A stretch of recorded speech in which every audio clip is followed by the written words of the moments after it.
this afternoon as we welcome you to the Home Depot SEC on CBS.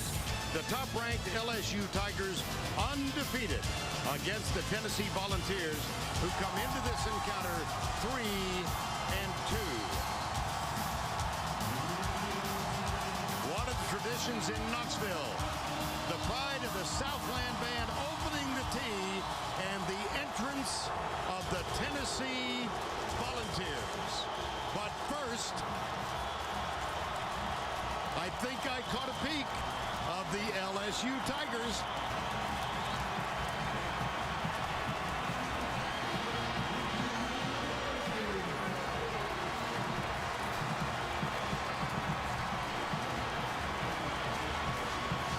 You got a peek? Now, a moment ago, here they came.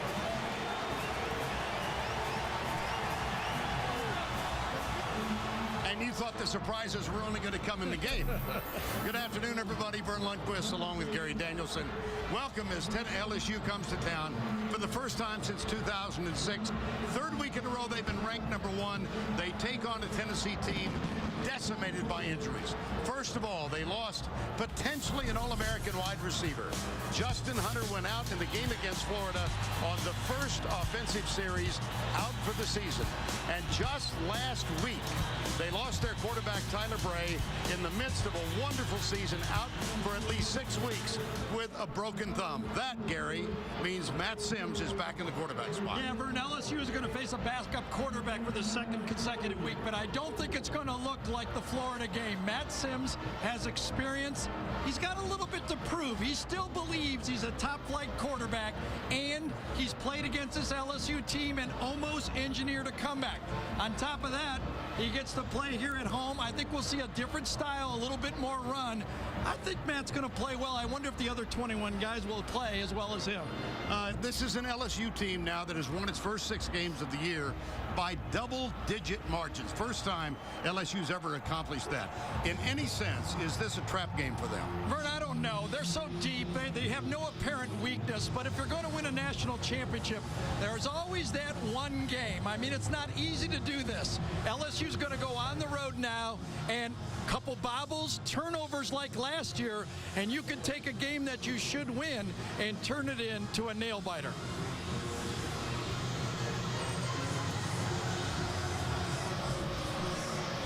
LSU won the toss, and they have deferred, so Tennessee will get the ball. Hard to describe how beautiful this afternoon is, but the pictures help emphasize the point. 69 degrees, winds out of the west-northwest at 12, and the forecast for continued sunny skies. As we mentioned, first time that the Tigers have made the trip here to Knoxville. They are not annual opponents. Tennessee out of the east, LSU out of the west, of course. And this LSU team has played so well on the road this year. Yeah. They won against Oregon in a neutral site. They won at Mississippi State. They won at West Virginia. And each of those teams was ranked at the time of the games. They seem to be able to morph their team into whatever they have to do, whether it's a passing game or a running game. The athletes of this LSU football team seem to be able to show their skills in whatever game. I think Tennessee's going to try to attack them a little more slow down than what they've been used to. We're set to go. LSU, as we said, won the toss, deferred the kick. James Hairston is kicking off for the fourth consecutive game. And he planted one deep last week in the win over Florida. This one returnable, taken at the 2 by Devin Young. Forced out of bounds, but a great return gives Matt Sims and the Volunteers terrific field position to open the game. And on at quarterback, the 5th-year senior Matt Sims. He was 4-4 as a starter a year ago, replaced by Tyler Bray after the loss at South Carolina. But it has been stressed throughout the year by his teammates what a leader he has been, even in a backup role. First down 10. Backs in the eye. Doran Poole, who's playing with just a twinged hamstring. And he gets the handoff on first down. Plunges over right guard. Very positive play for Tennessee. And now the lineups presented by Chick-fil-A. Offensively for the Volunteers up front, Thomas, Bullard, Stone, Fulton, and Jawan James. They are joined by Zach Rogers and Derrick Rogers at the wideouts. Poole in the background. Michael Rivera, the tight end. Derek Dooley telling us he's having a really good season. That's Rivera, who sets up with a block on the left. Here's the handoff. And Deveron Young, hampered for the early part of the season with a collarbone injury. Here's LSU's defense, one of the best in the country. Adams, Brockers, Josh Downs gets the start. Francois Minter, Ryan Baker, the linebackers, and in the secondary, Claiborne, Taylor, Eric Reed, and the Honey Badger himself, Tyrann Mathieu. 3 wides to the right side on 3rd down and 4. Sims through the hands of the intended receiver. That was Derrick Rogers, and so 3 and out forced by LSU. Well, Tennessee got what they wanted, a 3rd and medium to attack. The ball was a little high.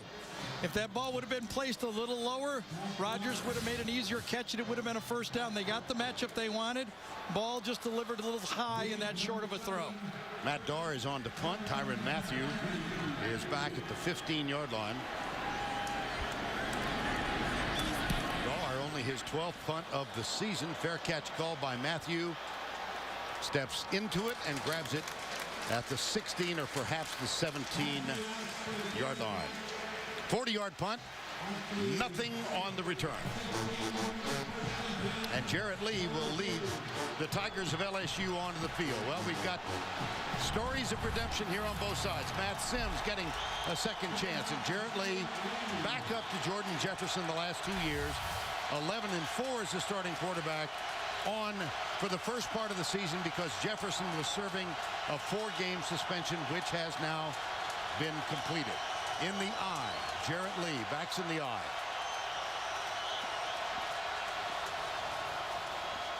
Stampley, Spencer Ware, huge hole, and you don't get him down with the first tackle. And so what a positive opening for the Tigers of LSU. All week, the Tennessee defense has been here, and if we can't stop the run game between the tackles, we have no chance to win. So what happens on the first play? LSU says, how tough are you? They run right at him and blow it open. And when Prentice Wagner's making tackles 15 yards downfield, that won't be a good storyline for Tennessee. Here's Ware this time. Up. He did not get tackled by the first man, but he also didn't gain much yardage. Austin Johnson, number 40. First one there. Let's introduce you to the remainder of the LSU offense presented by Chick-fil-A.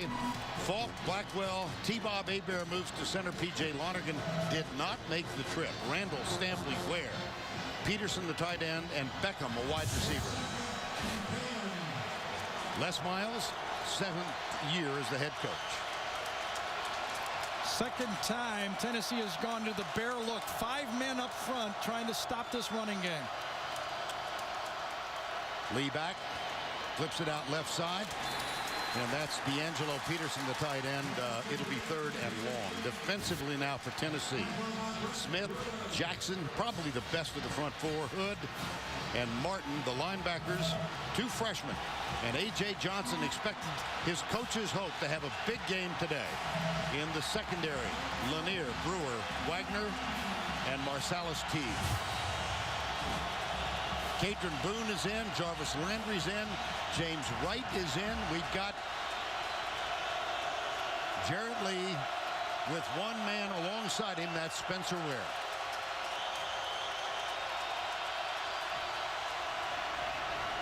Lee with all kinds of time. Fires it off his back foot. It's incomplete at the 40-yard line. Flag down. Justin Wilcox, defensive coordinator from Tennessee, went with a 3-man rush, played a deep zone, and they covered every receiver well. Matt Moore is our referee today.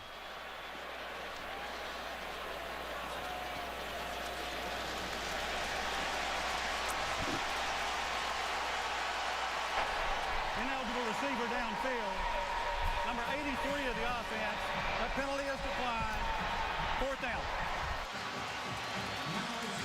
Well, remember the first series last year, Jordan Jefferson ran an 83-yard quarterback draw for a touchdown. A 3-and-out, much better for this Tennessee defense. That brings on Brad Wing, and he will punt this. Nice and high. Beautiful kick by the Australian punter. And it is taken on a fair catch at the 18-yard line by Devin Young. 48-yard punt for Wing. And the ball goes over after the punt. So Matt Sims and the Volunteers have the football for the second time here early in the game.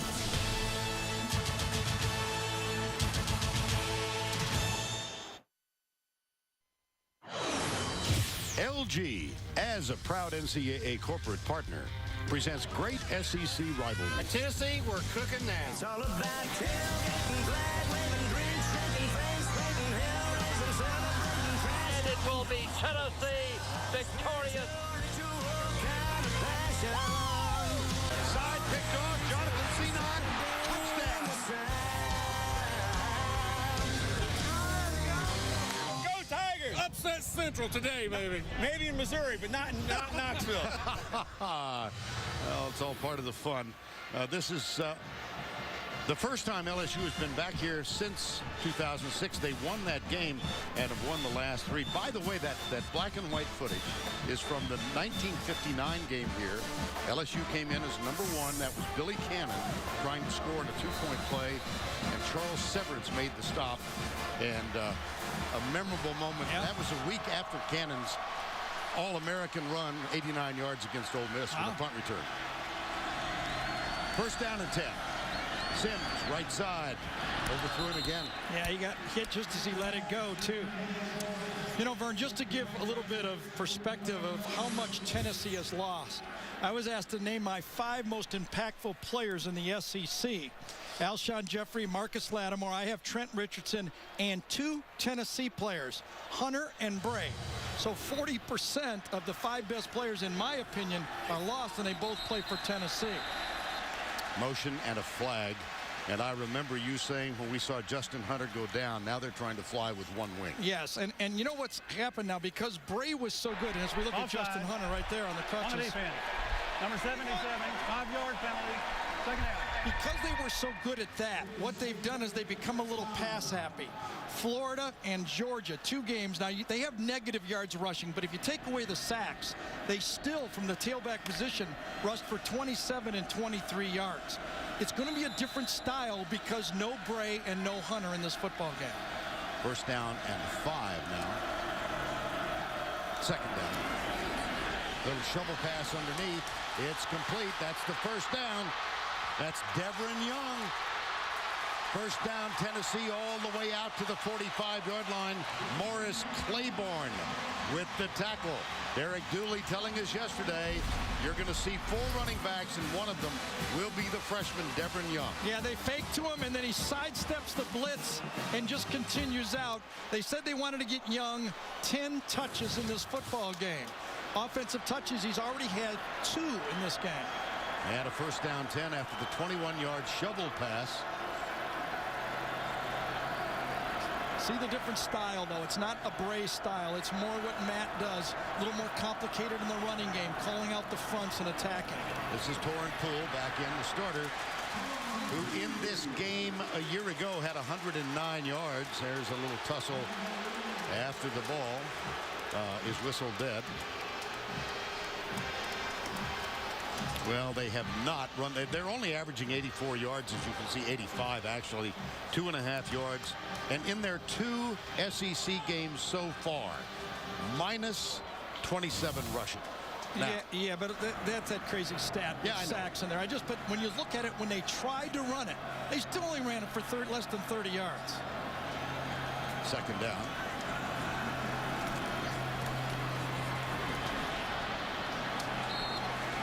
And the crazy stat Gary's referring to is the fact that in college ball, we're going to begin a campaign to change this. Well, In college ball, there's about 1,000 other guys ahead of us. they insist on taking sack yardage off the rushing totals. Flag again here, wasn't it? I think so. 3rd and 4. Maybe something just dropped out of their pocket, but it looks like Tennessee is backing up. Yeah, here's. After the play, unsportsmanlike conduct. Number 28 of the offense, 15-yard penalty, 3rd down. That's Torn Poole, who was the ball carrier. I think he tossed the ball at the player after the play. Gets up. Oh, and he throws it at Matthew. Now, Matthew jaws a lot during the game, which is fine. He also does a lot of talking in between the games. Yes, he does.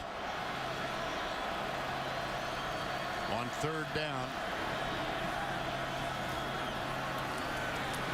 Here's the handoff on the draw play. This is Martin Lane. Oh, he is very close for the 1st down. Yeah, and see that penalty now. Now Derek Dooley's got a decision. Does he go for it? It's going to be short on 4th down. But, you know, you run that draw on 3rd and 7 and 3rd and 8. It picks it up, but 3rd and very long, you got to decide, make a decision here. We might have another flag here. No, we don't. No, we don't. It's 4th down. Now look at this shotgun. They will go for it.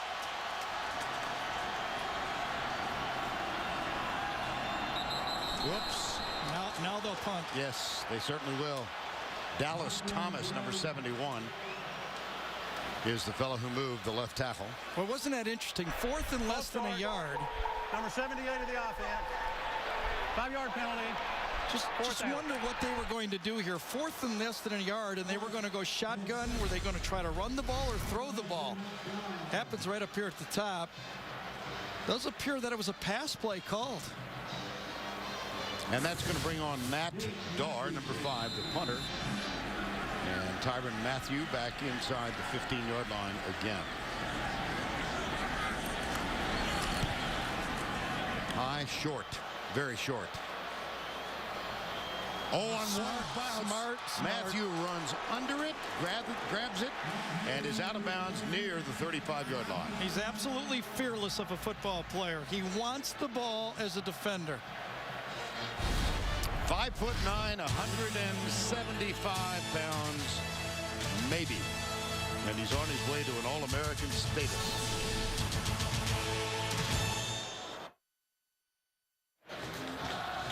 Overhead view of the LSU bench. Les Miles doing a little coaching down there. Let's go down to Tracy Wolfson. Well, thanks, Vern. As big of a physical challenge this will be for Tennessee, it's a huge mental challenge as well. Derek Dooley telling us he spent the whole week on the motivational part. He said it wasn't until Thursday's practice that they actually came back to life. He told them, guys, you have an excuse for failing, but if you're going to think like that, don't show up. Vern? All right, thank you, Trace. And Gary, he mentioned to us he had to talk with his coaching staff as well. Yeah, that's when that head coaching job becomes so important, because you lose key players like that. You really start to wonder, is everything going against us? I think LSU is going to open this game up a little bit now and try to move Tennessee back with the passing game. Now, Jarrett Lee hit Ruben Randall deep on the second play last week. Here's the toss. And Spencer Ware, they're ready loaded for the him. box. Yeah, they sure did. Yeah, I think as much as LSU wants to show they can run the ball, right now Tennessee is daring them to throw the football. There you go, 8 guys right in that picture right there within 5 yards of the line of scrimmage. Brent Brewer, the safety's right there. Fake toss, Lee going deep right side. Just incomplete, fine coverage deep. Whoa. Flag down. Was a little bit of a stutter pass that time. Comes down, stutters a bit, tries to draw the defense, and then goes by him. Guy grabbed him. You could see it right there. Grabbed him. Odell Beckham, he grabbed him, and when you got there, that's what happened. Marsalis Teague, number 10, is... Seemed like the official that time couldn't get the flag out of his pocket, or it would have came out early. The crowd... Number 23 of the defense, 15-yard penalty from the previous spot. Really? Automatic first down. The crowd reacted to the late flag, but he was stuck in his pocket. Sometimes you wish that happened more often. Yeah, right. Teague grabbed him. Well, they called it on Prentice Wagner, but I believe it was Marcellus Teague. Yep. Now Michael Ford is in the lineup. He was almost kept out of action last week. He only had 1 carry. That because of a fumble against Kentucky, but here we go. Ouch. Wow, that was Wagner. Yeah, you're going to get wide receiver holding on the play, I believe. Flag is at the 37-yard line of Tennessee. I think number 82, James Wright, was the guy that was holding on the play. We'll see if this one's called back. From the point of the foul. Holding. Number 82 of the offense. 2-yard penalty from the spot of the foul. Remains first down. That is indeed James Wright. And at the end of the play, Prentice Wagner delivering the blow to Michael Ford.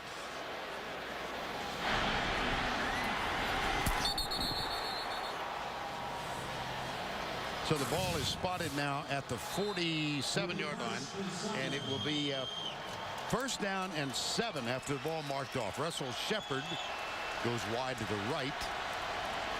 Ford remains in the backfield behind Jarrett Lee. Play action, man in his face, goes deep for Randall, and it's incomplete. Instead, it was D'Angelo Peterson who went up, and the ball incomplete, second down. Reuben Randall kind of got off the line of scrimmage late that time, and that's why both receivers were together. Randall was supposed to go long and open that space up for the tight end on the kind of corner route, but Randall got off slow, and that's what happened. Watch Randall right here. He's supposed to go fast and clear it. He gets downfield and kind of stutters, and D'Angelo kind of beats him down the field. It's embarrassing, the tight end beating you down the field. Yeah, that'll be interesting in film studies on Monday. Or tomorrow, for that matter. Second down. Yep, safety. Here he is again. Brent Brewer again. Yep. Young man who played minor league baseball for a few years. Brent Brewer. Yep, it's an 8-man front again. Lined up in right there, I believe. It's going to come right off the corner unblocked.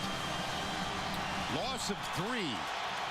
He's really unaccounted for, and that's why I still think LSU is going to have to prove that they want and continue to throw the football a bit in this game.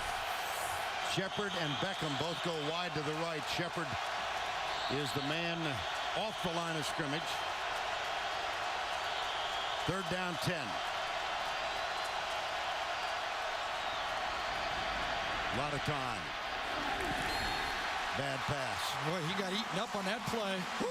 That was good coverage outside by Isaiah Lanier, number 18. Just ate him up on the play. Randall was nowhere near being open. Watch right down here. Watch this matchup. He wants to go one-on-one to the outside. Lanier never takes a step back. You're going to have to run by Lanier on that one. He squatted on your receiver, and if I'm in the booth, I'm telling my guys, we got to run by him. They're squatting on me. That's Isaiah Lanier, first year at Tennessee out of East Mississippi Community College. Brad Wing, a little rugby punt, and gets a nice Pretty, bounce. isn't it? Whoa, yes. End over end. Brad Wing, who gained a measure of notoriety last week when he was called for taunting while he was en route to a 55-yard touchdown. It was negated by the new rule, and they had to settle for 3. Derek Dooley likes what he's seen so far. It's zip in the first.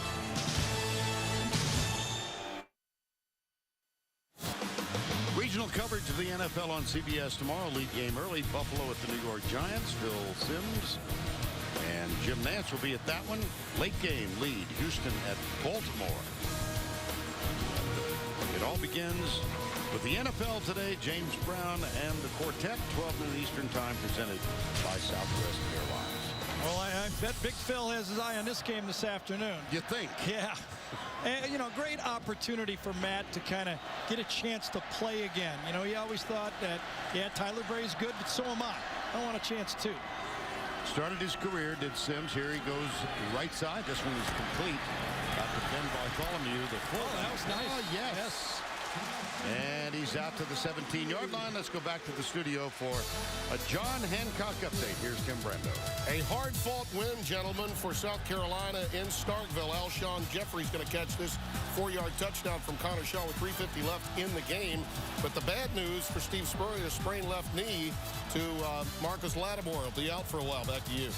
All right, Tim, thank you. Wow. That's 3 out of 5 of that front page for me. Best offensive players in the league. Indeed. And off up the middle it goes. That's Torrin Poole, number 28. Did not quite get the first down. Eric Reed, number 1, with the tackle. Let's make clear, though, for South Carolina, they do have an open date next week, which gives Lattimore an extra week to try to get ready. Then it's right here, at Tennessee, at Arkansas. So if they're going to get in the SEC championship game, they're going to have to win on the road a couple big ones. A hard game today and a hard week for Steve Spurrier in South Carolina. Stephen Garcia, I'm sure most of you know, was kicked off the team, dismissed after allegedly failing a test a week ago for alcohol on the set. Incomplete.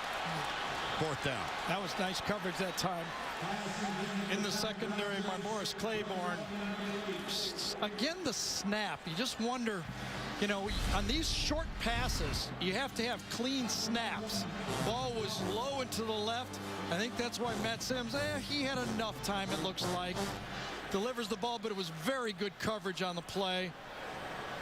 Could have been caught, though. And that was James Stone with the bad snap. We saw them against Florida earlier in the year, and they had real problems. Here's Matthew to the midfield spot where he is tackled. 41-yard punt, 10 on the return.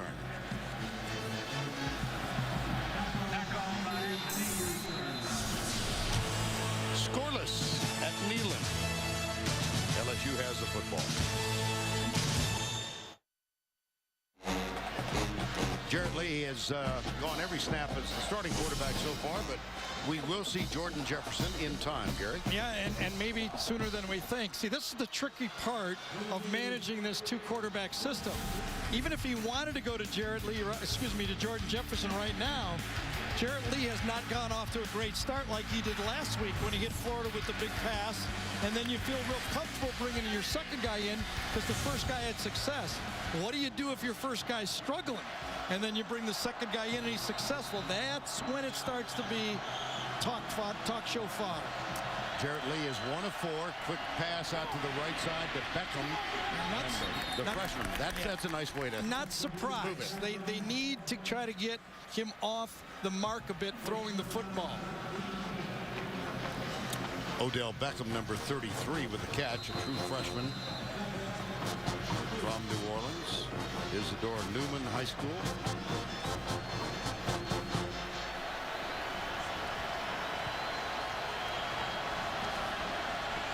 Jarvis Landry comes in tight to the right. There to the 39-yard line. Jacquez Smith, number 55, with the tackle. Spencer dodged around that one and got the first bound. But there's the stats right there. Remember, Jordan came into the season being the starter as he finished off last year, 2010, very effectively, and by all accounts had a great offseason. But when you snooze, somebody goes in there and takes the job. And right now, Jarrett Lee has taken the job. And the now familiar story of Jordan Jefferson, suspended for 4 games, involvement in a bar parking lot fight last summer. Initially charged with a felony, that charge reduced to a misdemeanor, and when that decision was made, he was reinstated. So he's back for his 3rd game. P.J. Liner in the center is not playing in this game, as Vern told you in the opening lineup. T-Bob Aber right here kind of gets knocked off the ball into the backfield right there. If you want to run the ball, your center has to control that middle of that line. They are putting a guy on his nose, Aber's nose, every play. Alfred Blue is in the backfield now as the tailback. He's got either Copeland or Stampley. We'll see who the fullback is. Oh, God. Jarrett Lee forgot the snap count. I've done that before. Have you really? Yep. Okay. Well, you know, you're thinking a lot of things. Ball start. Yes. Two of the offense. A little embarrassing, I have to say that. Second down. All right, take a look. Jarrett Lee thought it was on 2. Oh, it's on 3. All right, next question. I love to play the interrogator. Right. You ever break the huddle, come up and put your hands under a guard? Oh, yeah, on that Okay. one, too. That you can tell right away. It doesn't feel the same. Get used to those, you know? Second down and 14. You asked for it. I know. There's a nice throw, isn't it? Yes, it was. And the play still alive to the 30-yard line. Ruben Randall again. See, the timing routes, that's what Jarrett Lee does so well, and why he's taken this team. They don't turn the ball over. They throw on timing. They get the ball to their playmakers, whether it's their running backs, their tight end, their wide receivers. A lot of people have been asking me as we get to 3rd and short here, what's LSU's weakness? You kind of stutter around. It's hard to find a real glaring weakness on this team. Spencer Ware. Oh, he is stuffed. Maybe still fighting, and I don't know. No way. Maybe backup center. Yeah, that's right. They tried to run the ball right up the middle that time and got it stuffed. Jaquez Smith was the first man there. Yeah, absolutely. The center. I don't know if it was Malik Jackson that stood up Hebert on that play, but no movement up front. They'll go field goal. And they will be forced to try the field goal as Jaquez Smith. He was on top of the pile, number 55. Jaquez Smith out of the Chattanooga suburb of Ottawa, Tennessee. And keep your eyes open. Les likes to do about anything in these situations. Drew Alemont on for the field goal attempt. Brad Wing will hold. Blocked. Indeed. How about that? I think they're going to go over again. I think it was a delay of game. No play.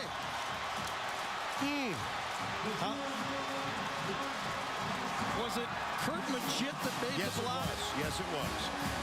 Boy, I'll tell you, if this was a delay of game, Derek Dooley's just going to about go through the roof.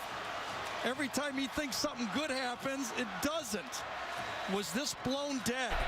Prior to the snap, delay a game on the offense. 5-yard penalty, 4th down. Remember, they thought they had the game won last year until a penalty gave LSU another shot at it. Kurt Magid did get the block. There's Jarrett Lee. Oh, dear. Look, he said to us yesterday, You kidding me? When will the black curse Right. and the cloud move out of Knoxville? Play clock is on the right. 5, 4, 2, 1. Yeah, Boom. very Yep. clear, Yep. very clear. You know, it's one thing, but you know what? LSU had no idea either. They were all staring around. They had no idea they were running late either. Interesting. Less than a minute to go, first quarter. We are back in Neyland Stadium, Tennessee LSU. A block by Kurt Magid negated because a delay of game call made right before the snap.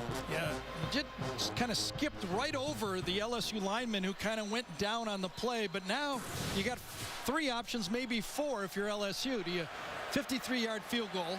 Do you go for it 4th and 6? Do you punt or do you fake punt? Well, Alemont is long. Yeah, you could fake punt here.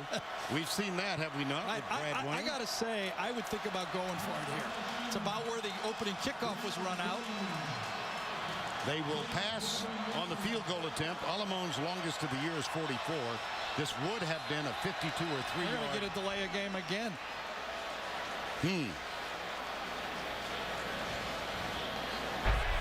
Delay a game. on the offense. Yeah, that. All right. 5-yard penalty from the previous Well, drive. that limits it now to Fourth 2 down. options. It's not a 53-yard field Okay. goal. They probably won't go for it. Either going to punt or fake it. That is really a meaningless penalty now. If you're going to punt the ball, it doesn't make any difference. Did you see the note about Georgia last week? They had a 4th and 56. 3rd and 56, I think, too, before that. Here's Wings punt. Perfect. Oh, nice try. Yes, it was. Who else? Matthew. Honey Badger. Yep. Well, I'll tell you, this Tennessee football team has got exactly what they wanted. They're going to enter the second quarter of the game 0-0. It's been a little different. Penalties, blocked field goal that didn't count. They don't have much offense, but they're in the football game. Neither team has much offense, do they? Not so far. 53 to 59 yards. Torn Poole is the tailback. Here's Sims. Play action deep right side.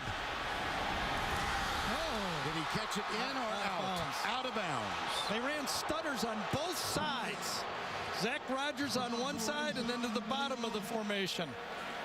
Rajon Neal caught the ball, but he caught it out of bounds. Let's see. Tipped. Tipped again. Ooh, his right foot might have been in. Ooh. They're going to have to review this one. Tipped. Tipped. When does he catch it? Right now. Oh, yeah. Hello. That's going to be a completion. Rolling on the field was an incomplete pass. The previous play is under further review. Yeah, and you know why all the crowd is cheering? Because of the Jumbotron out here. They've already showed the replay, and they think we've got 107,000 replay officials here, and they think this is a good catch. It's a fantastic catch. There's no doubt about that, but he's got it. He's in bounds. That's Mike Washington, the field judge, who is looking down. Did he call it out of bounds? Yes, he did. Mike Washington, the field judge.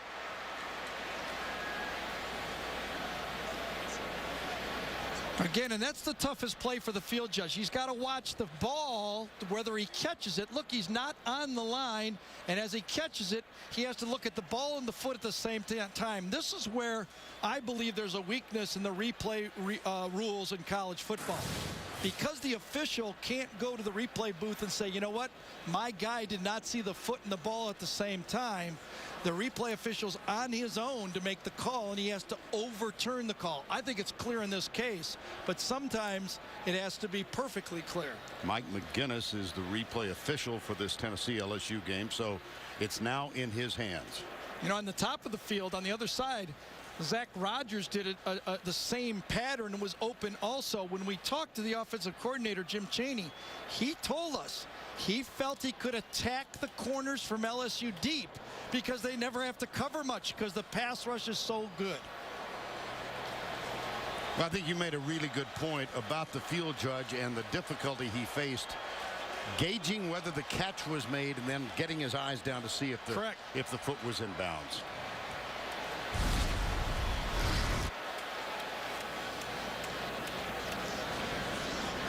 I think Matthew gets a finger on it and then juggled so nicely. Great concentration, and as he puts both hands on it, I believe there's grass.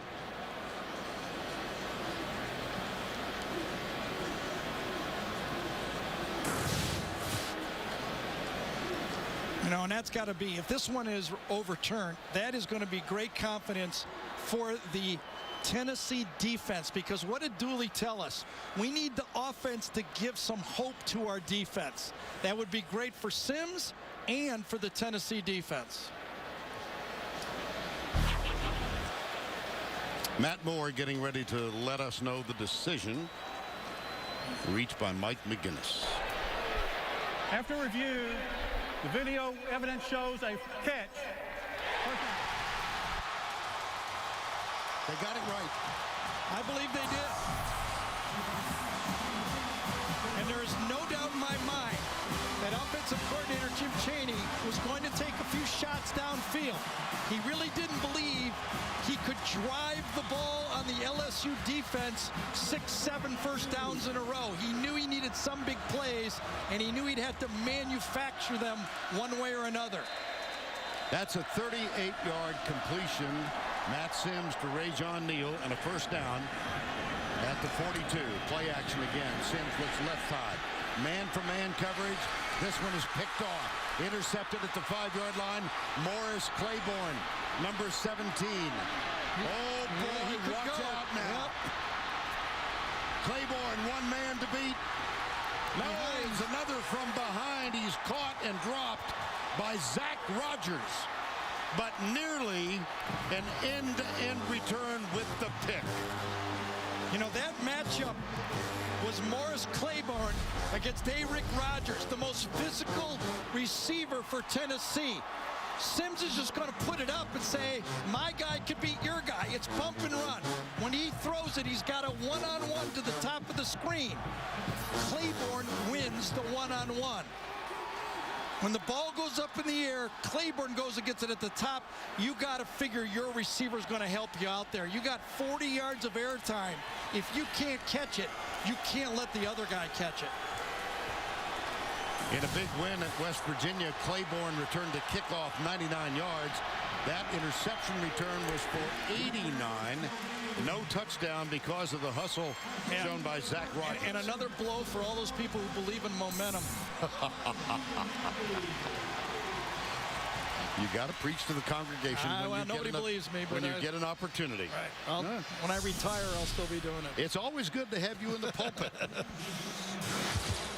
That's the end of the first quarter. No scores so far. We'll return to Neyland Stadium after this message and a word from your local station.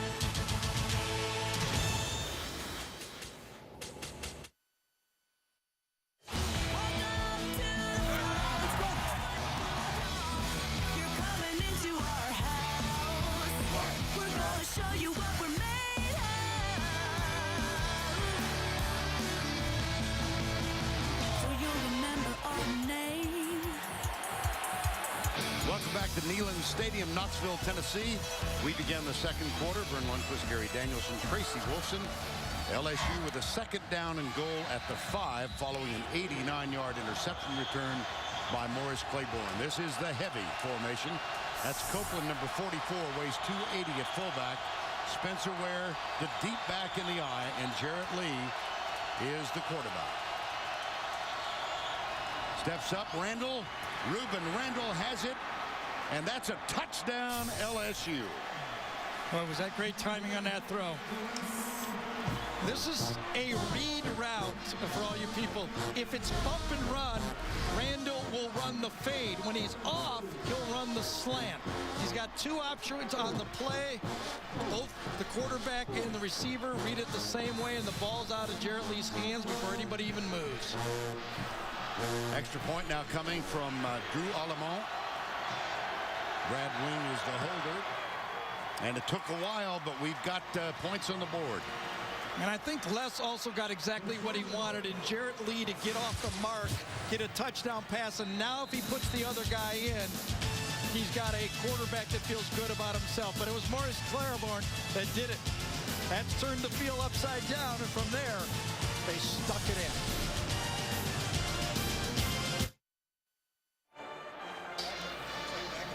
LSU up 7-0, and it's time to take a look at our Home Depot tools for success. Yeah, sometimes for an interception, it's obvious, but this time there's a little play behind the play. It's talent and technique. Watch Claiborne here with Rogers. First of all, he gets his hand on the receiver, then he tracks and sticks his behind to the receiver. That throws Rogers off stride and makes the play. That's exactly the way you tell your defensive backs. Don't touch him again with your hand downfield. Cut him off and turn into him. That took the momentum away, the real momentum, if there is any, away from Rogers and made the play happen. It's play behind the play. You have to have great talent like Claiborne does, but you have to have proper technique, and he showed it.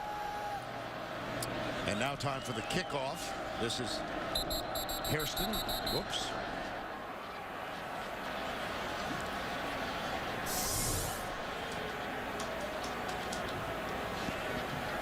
Yes. Now let's try it again. Now we go. 13 seconds, 2 plays after the interception by Morris Claiborne. Now, oh, there's Smokey. He's playing hurt today. He's barking hurt. He's got a torn ACL surgery coming up. That's got a dog helmet. It's four out of the top 6 offensive players. Boy, at the 10-yard line. That was Devin Young who elected to bring it out. Let's go to Tim Brando for this Heisman Watch presented by Nissan. All right, no question, the impact newcomer in college football is Russell Wilson. Here he makes a little history from Monty Ball, a little trickeration. He also threw for 166 yards today as Wisconsin routed Indiana. Andrew Luck should roll against Wazoo tonight, and Landry Jones should have a stat sheet stuffer at Kansas. Back to you. I thought there might be a couple more on there, but that's all right. 14:51 to go, first half. All right, now regroup yourself. 7-0 game. Just try to get first downs, but don't abandon the running game. Devin Young is in now. He tries the sweep, and he is nailed. Wow. And penalty on the flag. Yep. Flag on the play, excuse me. That was Barkevius Mingo, number 49, who cut through it. Tough to run outside. I don't think Tennessee has the speed at tailback. Young is fast, but I don't know if they can cut off this defense.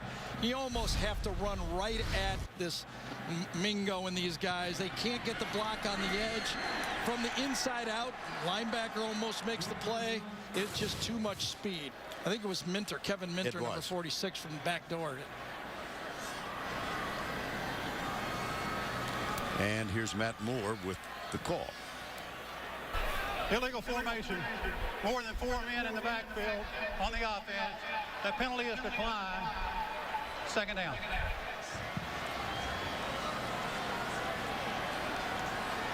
Well, you see where LSU's defense ranks nationally, 8th, 5th, and 4th. And they are particularly effective against the rush. Our defensive coordinators had a lot of experience in this stadium. It would be John Chavis. There's the catch made by Derek Rogers. No, it's incomplete. He dropped it. Ball was low, but you got to make that catch. I think we're quite a ways away. I don't know if it's skipped or he just dropped. There's Chavis, second from the left. John played at Tennessee in the late 70s, began here as a GA, went to Alabama State for a couple of years, as well as Alabama A&M, and then returned in 1989. He became the defensive coordinator under Philip Fulmer in 1995. And a very emotional week, I'm sure, in his return. And John elected to take the silent route and didn't give any interviews this week. And there's Sims, who's hit as he lets it go, and it's incomplete. It'll be 4th down. Michael Brockers this time is the man who got there. I think Matt Sims will see this in film study. They're going one-on-one with Rogers to the backside. Everybody else is loading the front side of the formation. Watch, everybody turns to their right. The quarterback needs to throw the ball to his right side. One-on-one to the top of the screen. You're going to have to attack it. They're overloading your receivers to the bottom. Matt Darr is on to punt. Make sure his back foot is inside in the end zone. And Odell Beckham is on to return for the first time. Nice high punt. And that means they go for the block, because Matthew was up there going for the block. Yeah. And Beckham, so LSU is going to have a terrific field position out of this. Anthony Anderson makes the tackle. CBS Sports coverage of the Home Depot SEC on CBS continues after this word from your local station.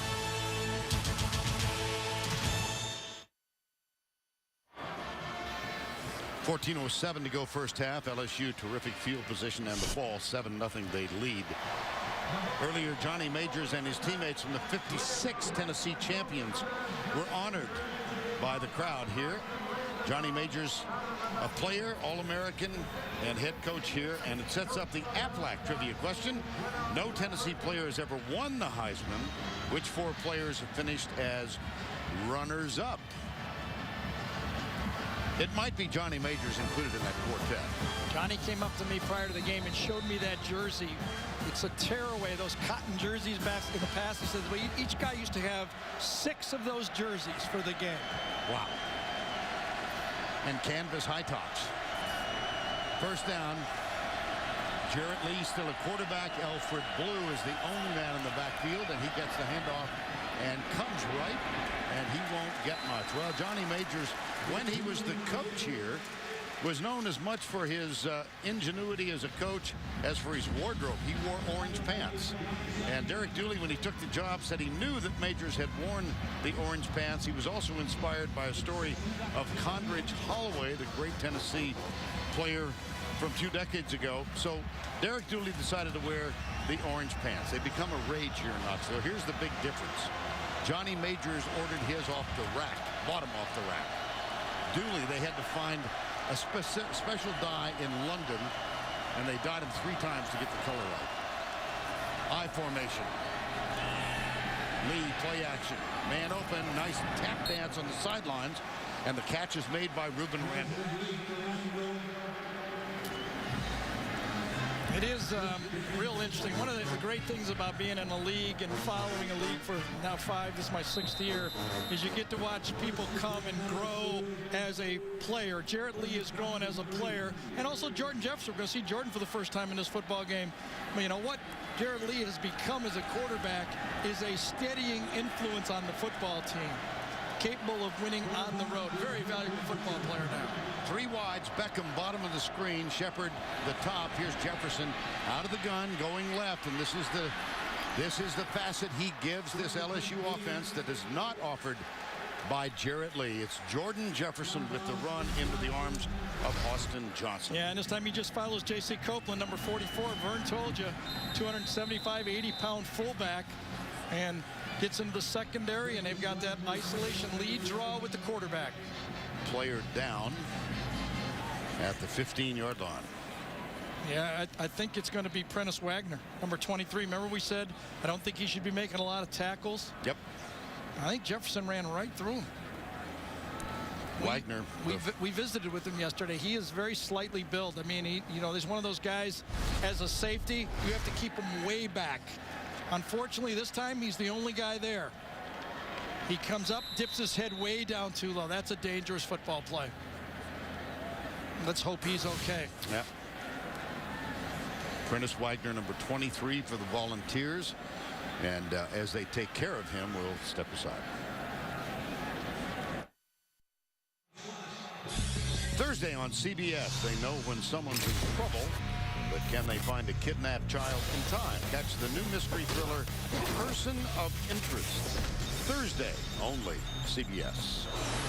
Second short here. LSU has a play to burn. Wagner on the bench. He ran off on his own, but he got a play to burn here. Now Wagner got up unassisted and trotted off to the bench, so apparently nothing serious. And Russell Shepard in the backfield this time, isn't it? It is, yes. The high school 10 quarterback. and 9. Yeah. Here's Jefferson. Jefferson keeps it after the fake, and he's picked up the first down near the 12-yard line. Looks like it'll be right at the 12. Jarrett Lee, memorable redshirt freshman year, memorable for the wrong reasons. 16 interceptions, 7 of which were returned for touchdowns. But now, earlier this year, he threw 131 without a pick. That's second all-time for LSU. And he's working on a string of 65 without an interception right now. And he will watch as his teammate Jordan Jefferson remains a quarterback. J.C. Copeland is the fullback alongside Jefferson. 2 wides to the right side. Tennessee. Delayed blitz. Jefferson in trouble. Got him. There you go. Yeah, that was a pass play, too. That was not a called run. That was a called pass. Good coverage in the secondary that time.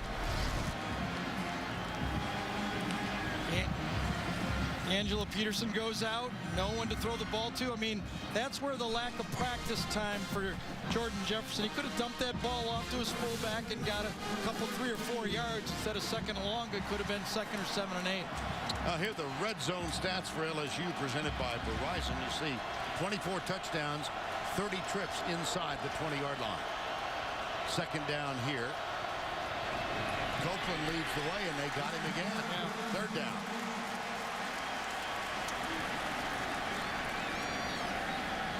You know, that defensive line for Tennessee is really holding their own here. This is a very physical offensive line for LSU. But up front, Malik Jackson, Daniel Hood, they're winning a lot of battles up front. You win battles up front, it makes those linebackers feel a lot better. Remember, we saw Florida, they could not handle the offensive line up front, and their linebackers had a big offensive lineman in their face all day. Third down, 11. Beckham, bottom of the screen. I think Dooley took a timeout here. Yeah.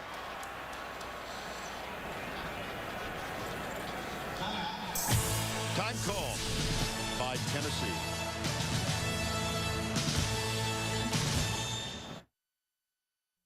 Tim Brando in New York. Coming up with the Geico halftime report, Spencer Aaron and I will get you caught up on all of the action, including Michigan goes down for the first time this year. Isaiah Lewis with the 39-yard pick six. Michigan State wins for the 4th straight time against Michigan. Now back to LSU and Tennessee.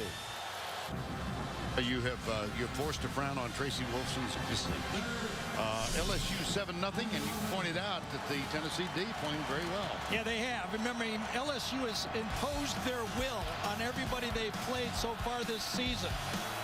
Today, it has not been easy yards. 1 sack in the football game, but they have not run it very effectively. Jarrett Lee has replaced Jordan Jefferson on this third down play. So Lee back, Ruben Randall split way wide to the left. 3 wide receivers down at the bottom of the screen. 3rd and 11. Tennessee brings the house. Oh, he's got it. Touchdown, Spencer Ware. Well, I tell you, LSU was almost conceding. They did not want to gamble and lose a try for a field goal. I think what you said, Vern, Tennessee was a little bit too aggressive here.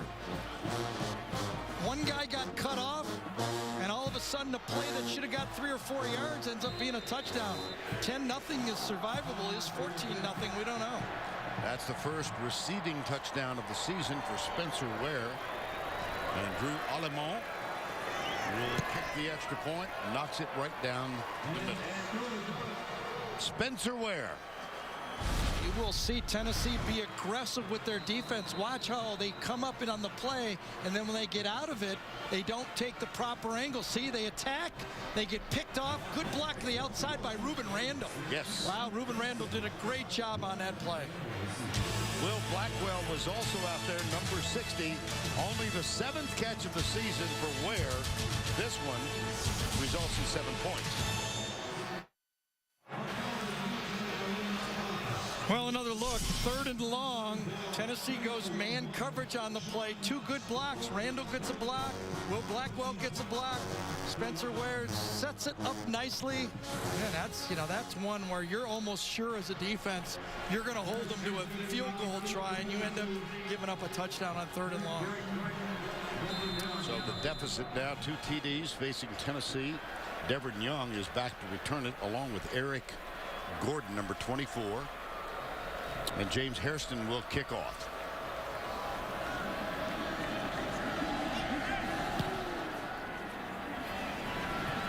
Returnable from the 5. Young tries to get around the corner. Can't. And it's time now to bring the Duck back on stage and answer the question. No Tennessee player has ever won the Heisman. 4 players as runners-up. And the answer, Hank Loricella off the 51 national championship team, Johnny Majors, Heath Schuler, and then perhaps the most controversial, 1997. Well, Johnny may give you an argument on that. Paul, Oh, yeah, okay. Paul Horning, right? Yeah, But that's a good point. Horning from Notre Dame winning it despite the fact his team won 2 that year. And, of course, Charles Woodson won the Heisman over Peyton Manning.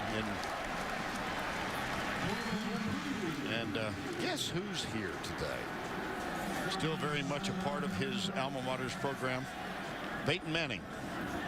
Indianapolis playing at Cincinnati, and of course Peyton on the backside of neck surgery, and let's all hope he gets back this year, but let's hope he's not too anxious. Very critical drive here for Tennessee. They need 3 points badly. They need success. Remember what Dooley talked about. For his defense, they need offensive success. Derek Dooley also told us, Gary, that they had been impatient as a team. And then Jim Chaney, the offensive coordinator, said, I'm the one who's really shown an absence of patience. Can they be patient now? I don't think they have any choice. I mean, if they had Bray out there, you know, they wouldn't be, because they know what Bray as a gunslinger, what he can bring to the table. But with this configuration without Hunter, I think they have to be what they are right here. A little bit of play action, a little bit of running. Here's the play action. Dump it off. Got the check down. Going deep into double coverage, and it's intercepted. Yep. Picked off by Eric Reed, number 1. That was a bad read. So to speak. Yes. Bad read to a good read player. Yeah. Had the check down clear. Remember, it was first down play. Just want to move the chains. Never moved Reed out of the middle, and you can't throw it. Watch the fake and the check down wide open here. Both 2 things in the same play. Reed's in the middle of the field. You just can't throw this ball.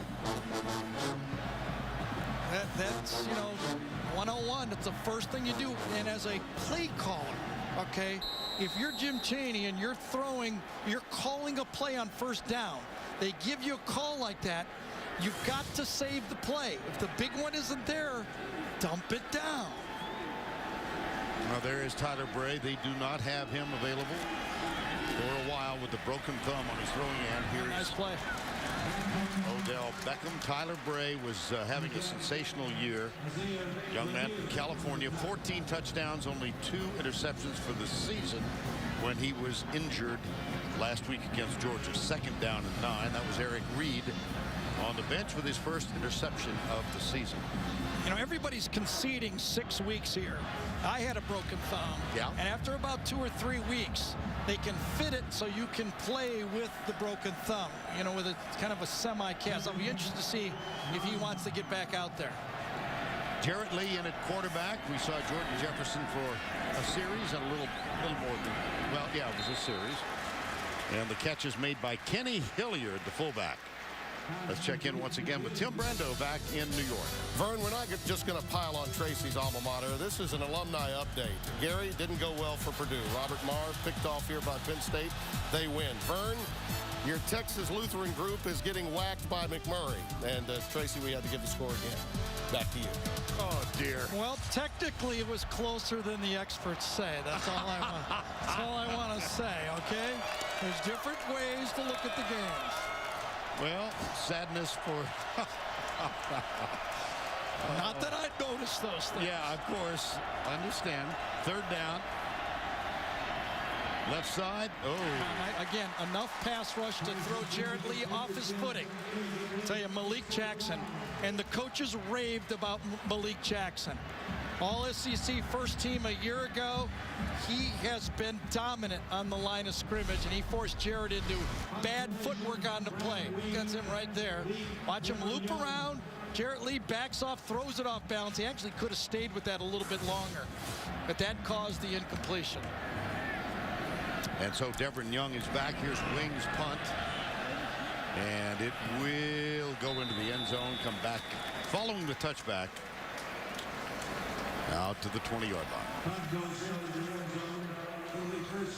Well, 6:54 to go before the halftime break. Now Red Lobster presents today's Scholar Athlete. It's Torrin Poole, who graduated in 3 years in the spring of 2011, going after his master's degree in kinesiology, and made the academic honor roll in 09, 10, and 11. Red Lobster's commitment to the investment of our future shown today by donating $1,000 to the University of Tennessee's General Scholarship Fund.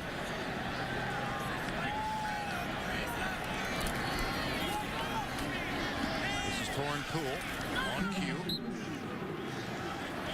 Well, you know, we have a lot of social media nowadays. Yes. And although Matthew is a trash talker on the field, some of his trash kind of floated in midair, okay? Yeah, a tweeter. A tweet. Yeah. 21, which is Derek Rogers, catches nothing tomorrow. We're ready. This is what we do, boy. LSU, defensive back nation. Now I'm going to check over on Rogers' stats. He doesn't have one. No catches. No catches. Ty Matthew, the Honey Badger. That's the nickname given to him. Here's the deep pass left side. Incomplete. Almost a grab by Zach Rogers, number 83. Again, Claiborne in perfect position on this one, Vern. Now, it's got to be a perfect throw. Claiborne reads, turns around. See, when he sees the receiver go for it, he turns around, but you can't do much better than that. You just got to make one of those hard catches. Well, Tyron Matthew, Tracy and I had a chance to chat with him during the walkthrough yesterday. Tracy asked him about that tweet, and he said, well, the coaches tell us we have a 30-second rule. Don't push send before 30 seconds are up so you can think about it. And then he kind of grinned and he said, I violated the rule. I have never met a good, shy cornerback. Here's the pass. That one is complete. All the way across midfield. Derek Rogers. How about that for timing? There you go. He out-physicaled him at the line of scrimmage. Watch him knock Matthew out of the way. You know, we were wondering when you'd start to go to watch him knock him out of the way. Right there, and then he gets inside. You're wondering when you're going to go to your physical receiver. Matthew, as you said, 175. Now you know Rogers had that posted on his locker. You think? Absolutely. So one for Rogers. Good timing, guys. First down and 10. Matthew gives up a 44-yard reception to Derek Rogers. And a first down. Timeout. Tennessee, they use their second, one remaining with 5:35 to go in the first half. 14-zip LSU. And there's Vols quarterback Matt Sims on in place of the injured Tyler Bray. And a big play just a moment ago. He's the focus of Sonic, celebrating creativity in the SEC. For more, here's Tracy. Well, thanks, Vern. Let's celebrate the Tennessee senior, son of Super Bowl 21 MVP Phil Simms. But his father wasn't his only hero growing up. Simms was a huge Batman fan. Matt-Man, as his mom called him, dressed up as the superhero every Halloween and now wears the T-shirt under his uniform. On the back of his uniform, though, he honors his other hero. This year, he switched from the number 2 to the number 12 because that was his dad's number his senior year at Morehead State. Matt said he has learned over time the importance of his family name. Definitely was a lot of pressure when I was younger and didn't really understand why people would put that pressure on me. Now I have a better understanding of my background, where I came from. Extremely proud to be a Simms, and to have that name on my back is pretty awesome. And he'll certainly try and make his family proud today, Vern. All right, Tracy, thank you. And his brother Chris, of course, initially committed here out of high school, wound up playing at Texas, then 8 years in the NFL, now lives in Nashville. And Matt started his career at Louisville and switched when Bobby Petrino took a job in the NFL. Torrin Poole with the carry. So you see more commitment to running the ball. Now, you know, it's always difficult. When you got a gunslinging quarterback like Tyler Bray, every time you don't gain a few yards, you go, oh, God, I wasted another throw for Bray, okay? But when you have a quarterback, a system quarterback, and nobody, that's like saying the girl's got a good personality. I understand that.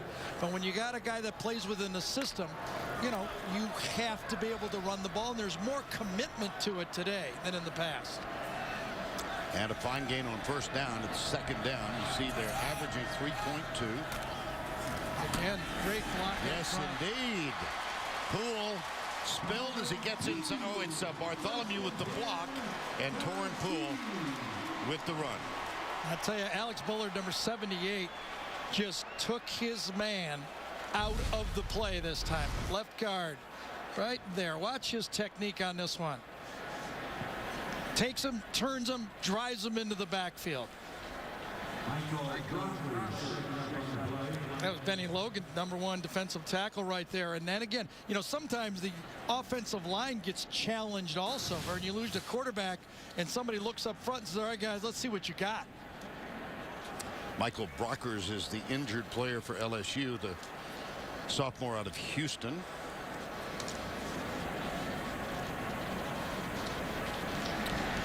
Just take a look at the right and see if we can determine what happened.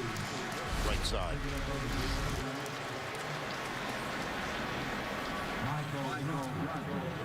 Kind of got bent a bit, didn't he? On the play. Now he's walking off unaided. Brockers out. LSU. Remember, LSU gets the ball in the second half. This may be the last time Tennessee gets it in the first half. Critical. First down. Up the middle. Little trickeration. Torn Poole carries it. And the umpire paid a price. Again, commitment. Torn Poole yesterday. You could tell when we were talking to him, he was so looking forward to showing that he can run the ball in the SEC. Oh, ouch. Actually blocked Brandon Taylor, the safety, on the play. You know, it is a dangerous position for the officiating crew, that umpire spot. They'll test the middle again. It's going to be first and goal. Yes, that's why the NFL moved him behind. Right. And Peyton Manning hates it. He feels he can't run his hurry-up offense as fast when they're behind. Well, now they've spotted the ball back. I thought he got a little more out of that run. Yeah, now it's a long 9.5 yards, and they can't get a first down. I think it's #1, Eric Reed, down this time.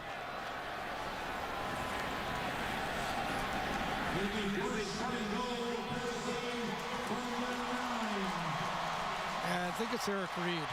Okay. Eric Reed, who just had it is Eric Reed. Just had the interception on the previous Tennessee. Yeah, that was a gift, though, right? Yes, it was. You could have got that one, right? I could have. Well, let's not stretch He didn't our move imagination. 3 yards. I understand. Are you suggesting? Well, yes, you are. Falls into your... I mean, that's one I think you could get. Okay. I'm glad over 6 years I've impressed you with my physical dexterity. It's not important, but I think you could have got it. Okay. First 2 SEC games -29. And you saw the graphic for today. First and goal. They'll give it over the left guard again. It's Torn Poole. Ty Matthew, and there's some conversation. Benny Logan, #93, is jawing. Looked like Jawan James might have been the guy. Well, how about Tennessee's red zone stats presented by Verizon? 17 touchdowns out of 24 trips. And now second down just outside the 5. 14-0. Try the same play. This time, no positive result. Brandon Taylor, #18. Eric Reed's coming back on the field now for this critical third down play. Look at the red zone defensive numbers by LSU. Only 13 trips inside by the 6 previous opponents. Yeah, consider they played Oregon and West Virginia. Those are impressive stats. 2 wide to the right, 1 to the left on third and goal. Shotgun for Sims. Blitz for LSU. Gets time.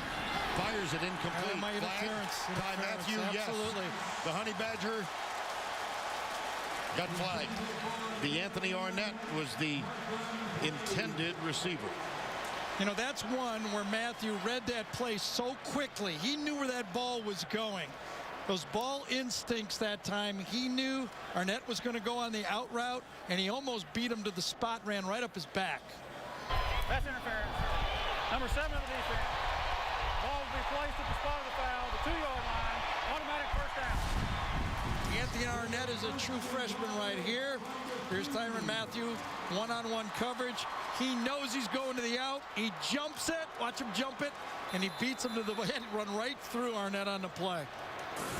Can't really get upset with your defender on that. After the penalty, first down and goal. I formation. Bartholomew, the fullback, leads the way near the goal line. Touchdown, Tennessee. Torn Pool. And a little dance at the end of the run.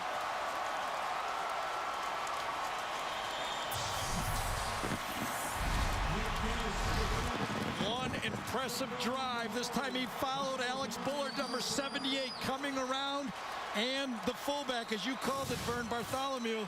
But the key play of the drive, the Rick Rogers beat it, a 3rd and 8 over here when he got the big first down. That was a 44-yard gain, and the extra point barely in. Kind of limps through. Yeah. That looks like Hoyt Wilhelm and a knuckleball toss. One more look at the touchdown. Tennessee at home has cut the margin in half.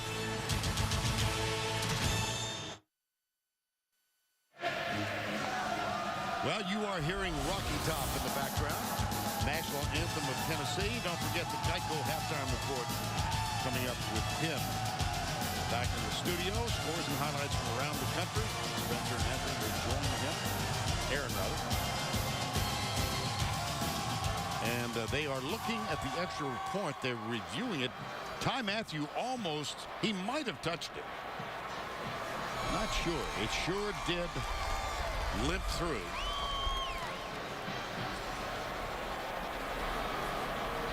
Look at Dooley. Oh, goodness. Here's Matthew from the left side.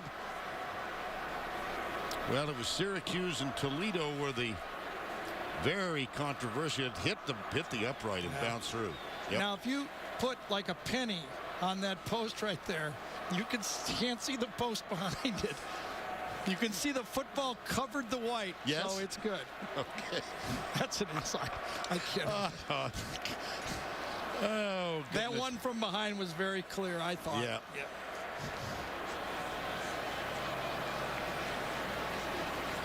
Well, they are reviewing it.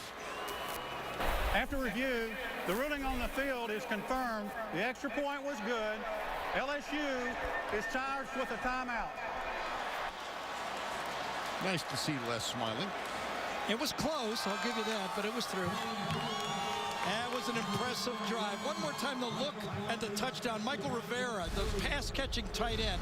Watch his block. See the defensive end inside Rivera? He doesn't protect the middle linebacker. Rivera gets inside the defensive end and blocks number 46, Hatcher. See the block on Hatcher? That allows the running back to squeeze inside. When you're protecting, when you're lined up inside, you have to protect your linebackers. Great block by Rivera. That's where the play broke down for LSU. Torren Poole, I beg your pardon. 8 carries, 36 yards on that 80-yard drive. And here comes Pillardi. Odell Beckham.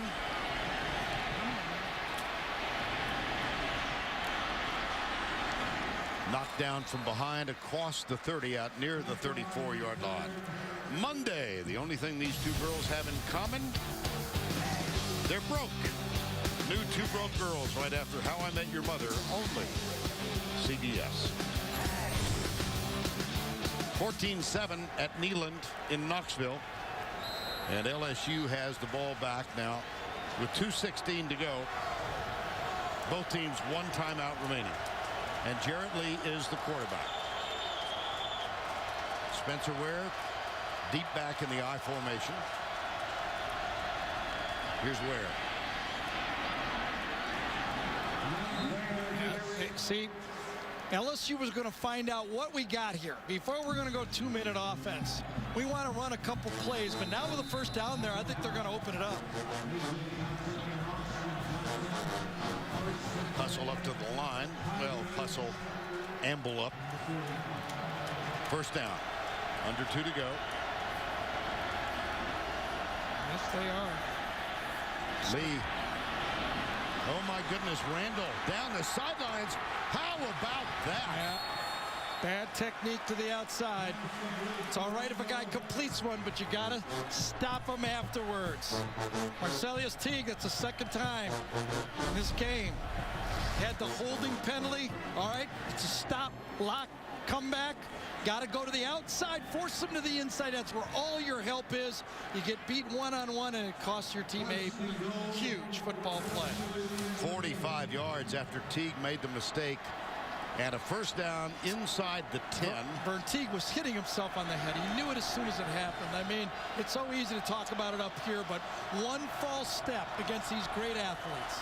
James Wright on the outside. Russell Shepard. They handed off to Ware, but a whistle, I think, prior to the snap. I think Les Yep. called timeout.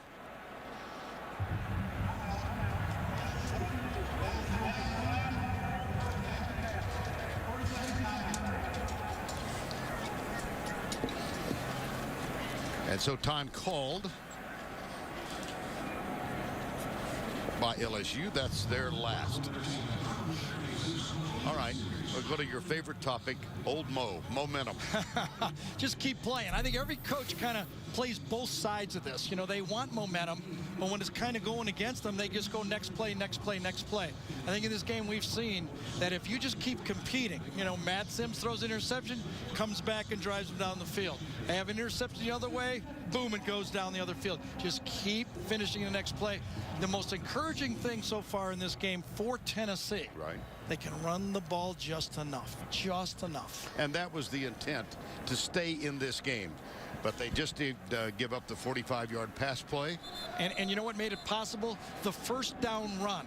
LSU was a little, they didn't want to, you know, get a big turnover at the end of the half.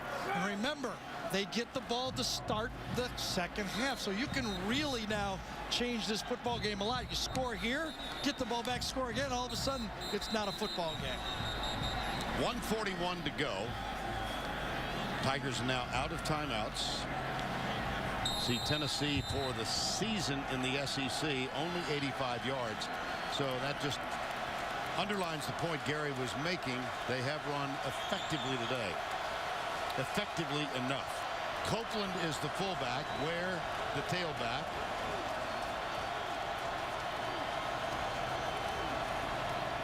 The toss, Ware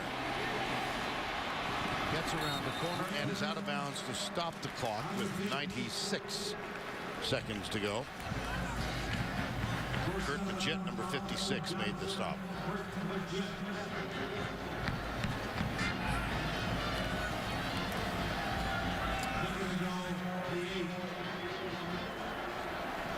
Randall out. D'Angelo Peterson in. Sims looks on. Odell Beckham Jr. is at the top of the screen.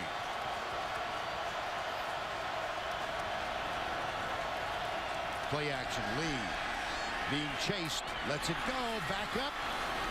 Is it caught? Yes, at the 1-yard line. What a catch. Jiminy Christmas. D'Angelo Peterson backing toward the end zone. Yeah, he's lined up on the right side. Play action pass. Ball's a little behind.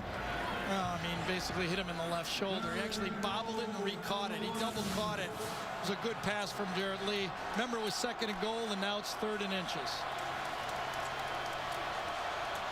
Michael Ford is in.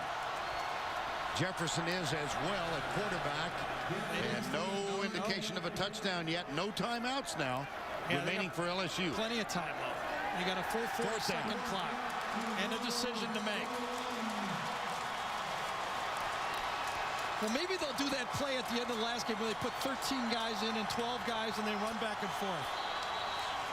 Well, Les Miles over his 7-year career has been involved in some controversial finishes for LSU. It's Alemont on 4th down. Brad Wing will hold it. Clock has started. 25 seconds to go. 18-yard field goal. Drew Alemont.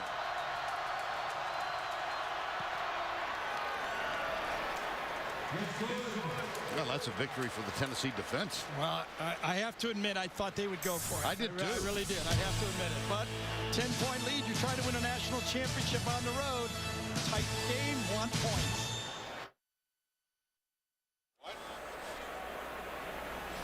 Gary alluded to last year's game down in Baton Rouge between these two.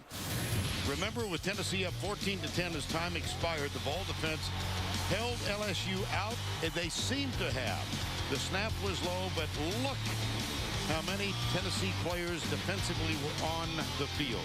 So that resulted in a dead ball play with no time left, and Stephen Ridley came left, just did get in, and the Tigers defeated Tennessee. They've had some battles over Oh yeah, the the ones we've done. You remember DeMarcus Russell throwing to the wrong guy for a touchdown? Early Doucette. Yep. Who stepped in front of the other one. Yeah. Intercepted it. You know, interesting, we were kind of talking up in the booth here, whether, you know, Les challenged that extra point. So he gave up a timeout. And then when he used the timeout on 4th down, he didn't have any remaining. I wonder if he had time to take a timeout, whether he would have said, or could have been talked into going for it one more time. But he had none, and he took the points. And so, the kickoff coming with 15 seconds to go before the break. It just tells me It just tells me he believes his defense. Yeah. Give him enough of a lead, they're going to hold it. And the point you made during that drive, they do get the ball to open the second half. Well, Les you know, Miles. the formula that Les Miles almost lost that game last year was Tennessee had no turnovers and just 3 penalties all game. So far, 2 turnovers already, and more than penalties than that. I think they have 3 penalties, but they've had, how many penalties they got so far? 3 for 35. 3 for Tennessee 35 already. Yes, Tennessee already 3 penalties in the game. So they're already where they were, and they've had a couple declines. So they're not playing as clean a game as they did on the road last year.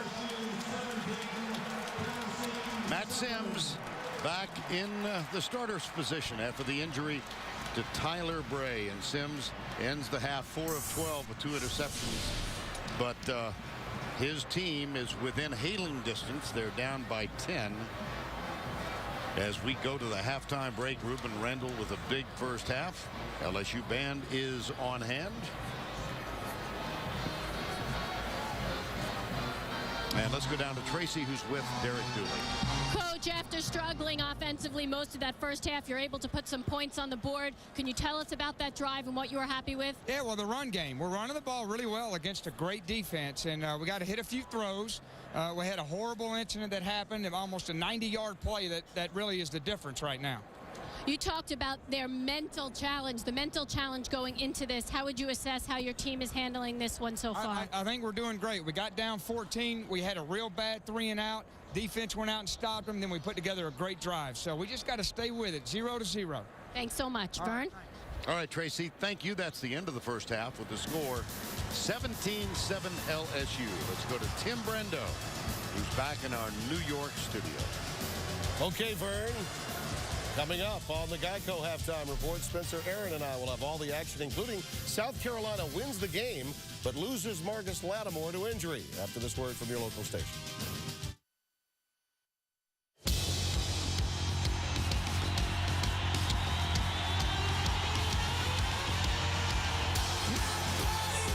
Intercepted. Ruben Randall has it, and that's a touchdown LSU. Going to score. Touchdown, LSU.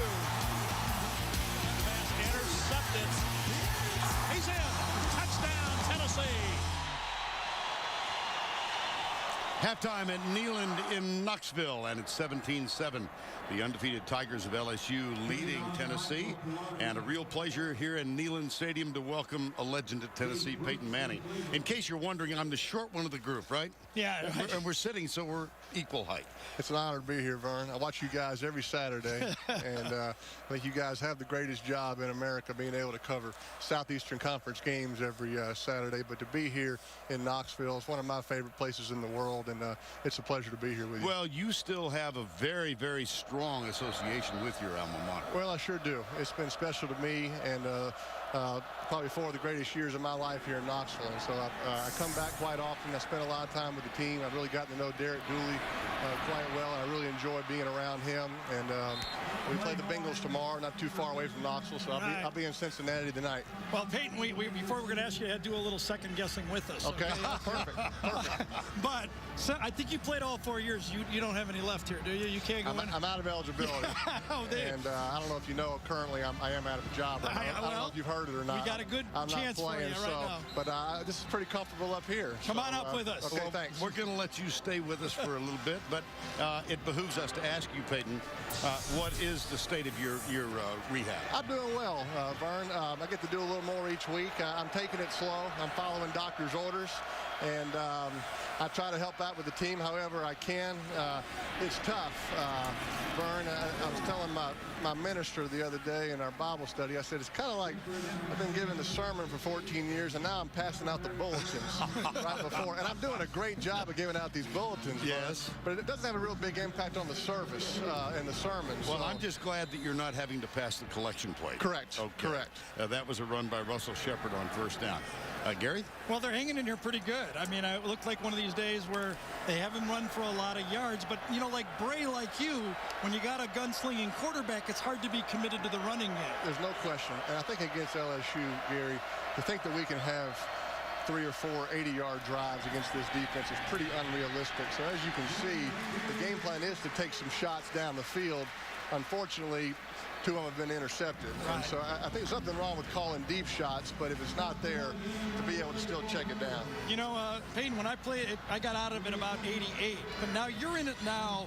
The advancement of college football, it seems like the young players are more ready to step in the NFL because the college game is more wide open. There's no question. I watch you guys' games every Saturday, and the defenses that I'm seeing just on the TV, I don't get the great view as you do on the game film. They're the same defenses that the pros are playing. What Nick Saban's doing at Alabama, what Chief John Chavis is doing at LSU, it's pretty advanced. And I tell you what, Justin Wilcox, I think, is a young superstar here at Tennessee. I hope we can keep him. I think the stuff that they're doing is advanced as well. So I agree with your point. These players are coming in more ready each year to the NFL. Yeah, and what we're seeing is the same zone blitz concepts that all those guys are running against you, they've brought to this game now, haven't they? There's no question. And the speed, I'm biased. I think Southeastern Conference speed is faster than any other conference. But it's a... How would you like this, being taken out on 3rd and 5 like this? I wouldn't like it. I wouldn't be a fan of it. Right. 3rd down 5. LSU opening drive here in the 3rd quarter. It's Jefferson in at quarterback. Drills it. He's got the first down and a nice pass to Odell Beckham Jr. for the first down. Odell Beckham, I don't know if you know, is the best running receiver to come out of Newman High School since Cooper Manning. I thought that He's a Newman greenie from my high school and has had a heck of a freshman year. And you talk about LSU, I guess I'm biased there being from Louisiana, Gary. I think it's the best high school football around. And the players that LSU has, they're all from the state. And that's what Les Miles has done a great job of keeping the players. You know, kiddingly, we were saying that Odell Beckham said that he put Tennessee in the top 5 just because of your training facility right there, the locker room. Well, that's a nice compliment, I guess. He couldn't come here. Well, there's the run by Jefferson to the right side. Beckham, his mom was an All-American track star at LSU. His dad played football. A lot of speed in their family. So it just goes to tell you what Les Miles has done, though, keeping these players in state. You know, I really wanted to pick your brain about these type of offenses. A lot of people want to know, will they work? Now, they're not going to work with you and a Brady, but would this type of an offense, if you committed to bringing in 2 or 3 of these guys, do you think long-term it would ever work in the NFL? I think it could work long-term, but the question is, are you going to spend a couple of drafts on that? It's a huge commitment. Does a coach have enough time? Is the owner going to give him enough time to prove that it's going to work? I mean, some of these NFL coaches now, you got 2 years. If you haven't shown some progress, you're out the door. And there's Jefferson again showing where he can contribute so mightily to this LSU offense on the ground. You know, Peyton, one more thing. We're only going to get you probably for a series here, but Matt Sims, okay, he's got an older brother that played quarterback and a father that played quarterback. You're in the same situation, you know, with Eli. What kind of advice is too much? How do you cross the line? How do you do advice for a younger brother? Well, I really like Matt Sims, and he comes to our football camp every summer. He's a great kid, and I do think you have to filter the advice that you get. You can't have too many coaches. When I came to Tennessee, my dad told me, he said, son, you don't hit there, huh? Yeah. He said, Peyton, he said, Tennessee coaches are going to coach you. I'll be there for advice if you have questions. I just want to be your father. And I know Phil does the same thing with Matt. I'm sure Chris is there as a resource for Matt. But what a great kid. What a great opportunity for him. He's had a career where he was starter. Tyler Bray came in, played well, but now he's got a great opportunity against LSU and Alabama next week. And he's doing pretty good. He's hanging in there. Yes. You missed that kind of hit? I do kind of miss it. I do kind of miss it, believe it or not. I knew the answer would be sounds kind of strange. A big play for Tennessee right here. They need to stop 3rd and long. We do. 17-7. We got to keep this a 2-score game. Jarrett Lee back in at quarterback. There's a snap, and timeout is called. And that's funny. Les was actually walking over to the other official to call timeout, and Tennessee beat him to the spot. Okay. So time called. 3rd down 5. Opening series. We'll be back with Peyton Manning right after this.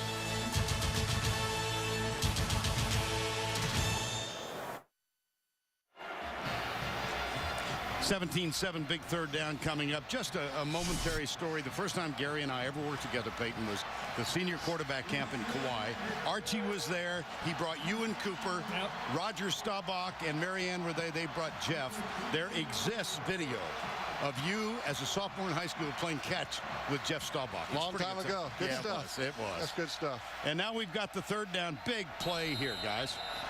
So, Peyton, you do about 3 false centers here, right? Correct. To read the coverage. Call about 3 different plays in the huddle and find the best one. I bet LSU's probably got. Can you tell if they're going to blitz? Can you feel it? They're going to drop back here. Man to man. Yep. Left side. Oh my goodness. Off his back foot. Randall and Lee are really connecting as a combo.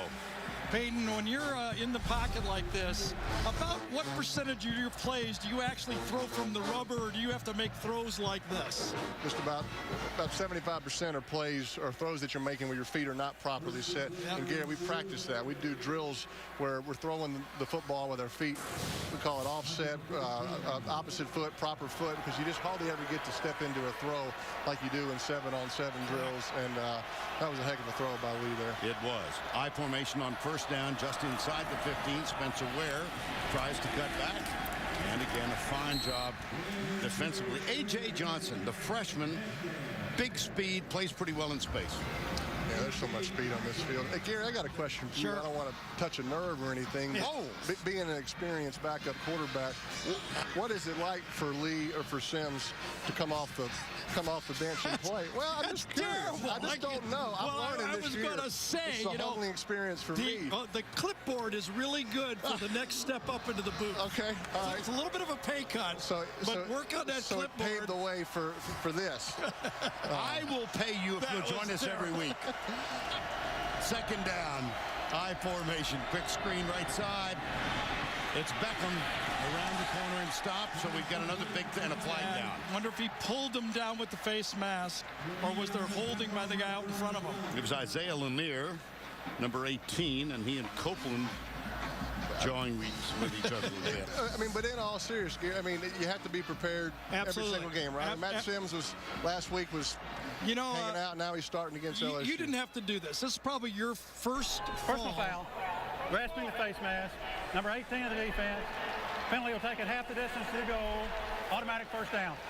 Peyton, this has to be your first fall that you haven't played football since, what, you're 7 years old? It's been a long time, Gary. All right. I've been playing for a while. But here's what it is, I think, when you're a backup quarterback. Everybody talks about it's the greatest job in the world. You stand there, you get a paycheck, but you would have never got to be number 2 if you didn't have that desire to be number 1. Absolutely. No, and I think, and Lee's doing a great job, and I'm proud of Matt Sims. Yep. I really am.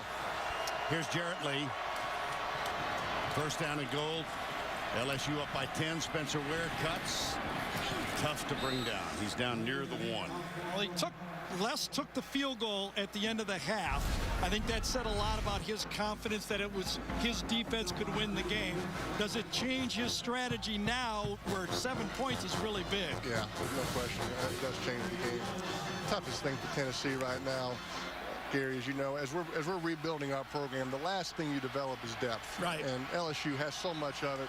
Our 2 best players are out for the season right now, and Hunter and Bray. Maybe Bray gets back, but we are playing shorthanded, and it's tough when you're playing a powerhouse like this. Well, I And guess now you're playing way down. There's the touchdown. I think LSU fans said, well, good for that. We bring Peyton on and we take a long drive right when you're... I am from Louisiana, but I'm a Tennessee Vol at heart, so that did hurt me to witness that. So hopefully the Vols will get it turned around here. But I tell you, I'm a Derek Dooley fan, Gary. I really think he's going to get it turned around. I think we're recruiting well. We don't have the luxury of going into our home state and just finding this intense amount of talent like Louisiana. We have to recruit nationally. But I'm a fan of his. I think he's going to get us back to where we were in the 90s. It's going to take us a little time, but I think we're going to get there. Extra point is good. I got to tell you now, Gary is no big fan of a three-man booth. You got a spot right here. Hey, yeah, anytime. I hope I'm not available anytime soon. I got a feeling if you come, I go, though. That's the problem. I'm envious of y'all's job, and I tell you, you guys are the best. Y'all are the best crew, and I really enjoy watching you. And thanks for being so nice to Archie every Saturday.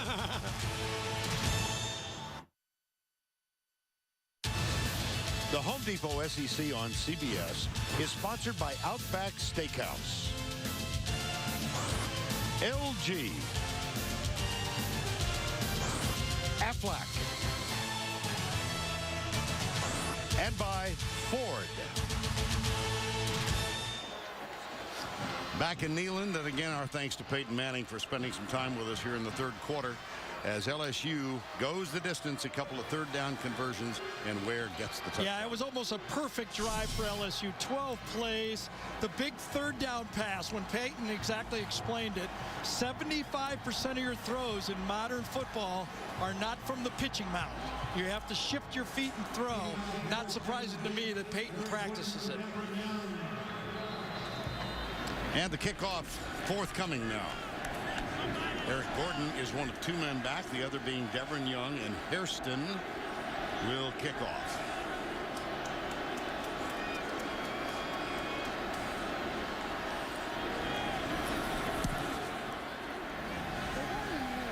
Returnable, taken at the 9. This is Devin Young, number 19, goes to his left and runs out of room. Now let's take a look at the game trends thus far. Well, we had a pretty good football game. Jared Lee started off a little slow, but I thought he was nurtured very well by the play calling of Stradawa and Craig Thorpe, excuse me. You can see the LSU, the thing they're doing this year than in the past, they're not turning it over. And when as good a team as they are, they're going to be tough to beat if they don't turn the ball over. First down 10, Matt Sims. And going cool. Ouch.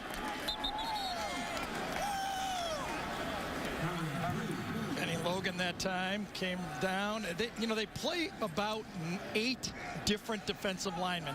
I went and listened to our recast of the last week against LSU, and I don't think we mentioned the defensive linemen, or at least me, 3 or 4 times all game. That's a big omission because they're really, really good. Yeah. You get really looking at the speed in the back 7, and you forget about how tough they are up front. On second down, here's Sims. Oh, Matthew. Great coverage by Matthew. And he's talking. Yes, he is. Boy, he anticipated that so well. You know, I hate it when announcers bring up these old guys that they played with, but this old guy that I played with reminds me of Matthew. Frank Minifield from the Cleveland Browns. Very undersized corner that would talk and get it underneath the receivers when he played bump and run all the time. Matthew has the same exact style. And it's now 3rd and 10. See if the blitz is coming from the corner. It is. Sims got it, but it's far short of it. Oh, no! Derrick Rogers slipped the tackle, and that's close. Brandon Taylor, and he might have got I think the first he did. down. He broke. Yes. That was really nice timing because Sims had a guy right in his face as he let this ball go. There's the matchup right there. Watch it. Now watch Matthew try to rip the ball. See him try to rip the ball, and that allows Rodgers to get the extra 3 yards. Now Matthew has applied that tactic successfully. Yes. 3 times this year. Yes. He doesn't quit on a play. Up close here. Watch how he stays with it. Okay, he caught it. Now keep playing.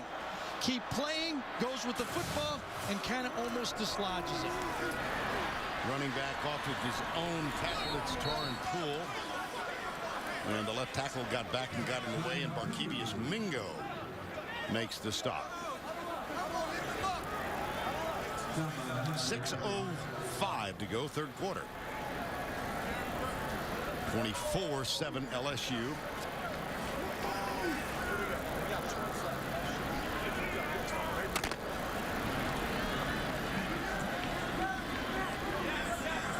John Neal is on the field now. The crowd wants to believe in something, but right now they're waiting. And off on that fake reverse again. This is Rajon Neal.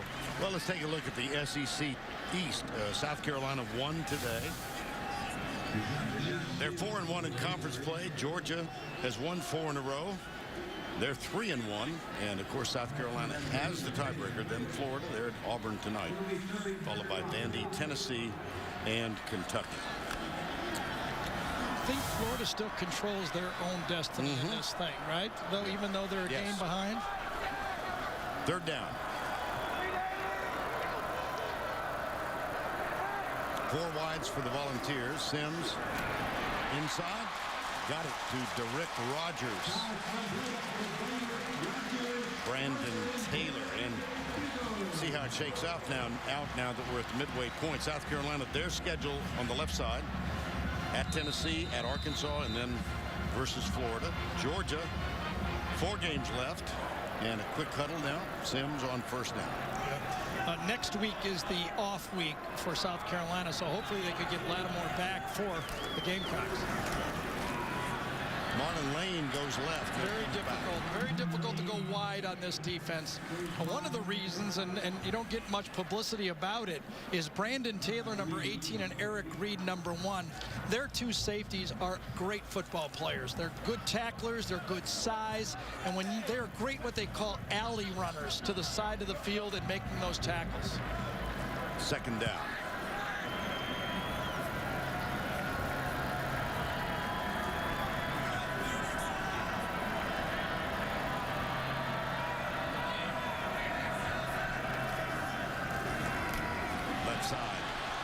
Big hole.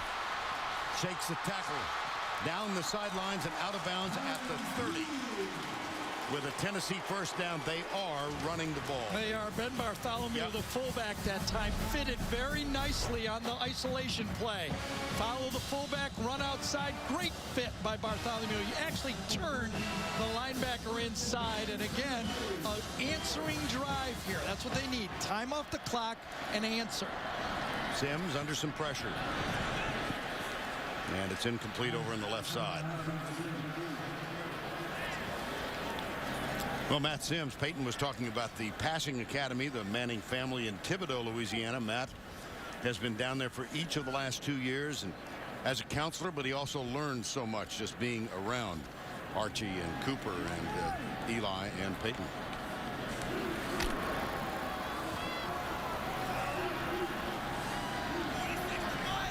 Second down.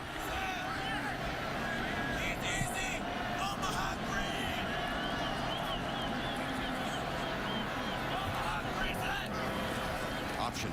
Too quick. Yeah. Didn't force the play. Oh, dear. Kendrick Adams, number 94.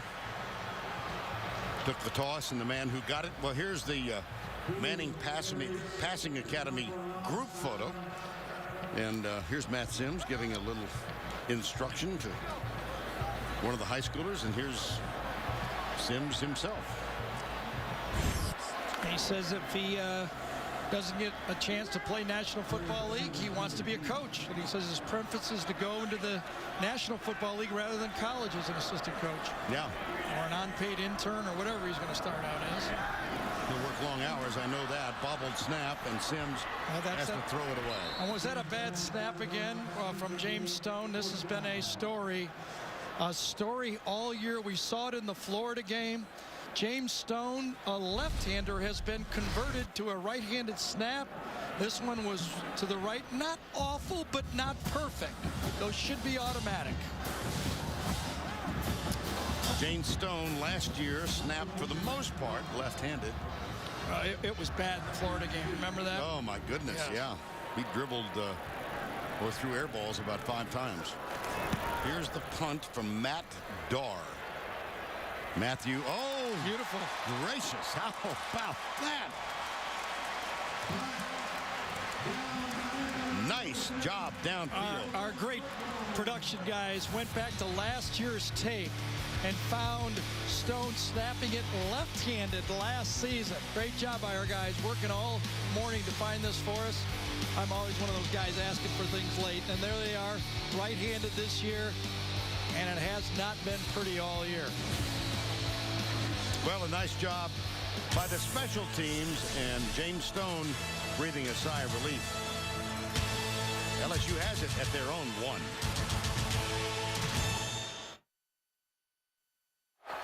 Neyland Stadium on this late Saturday afternoon, a gorgeous day in October in Knoxville, and the crowd now predominantly dressed in orange, hoping for a defensive stand by the Volunteers, who are down. Jordan Jefferson is the quarterback, and he sneaks it over right guard on first down.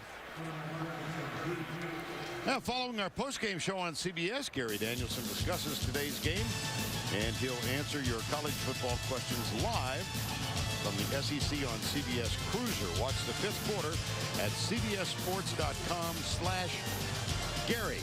It's actually working pretty good, and you know what?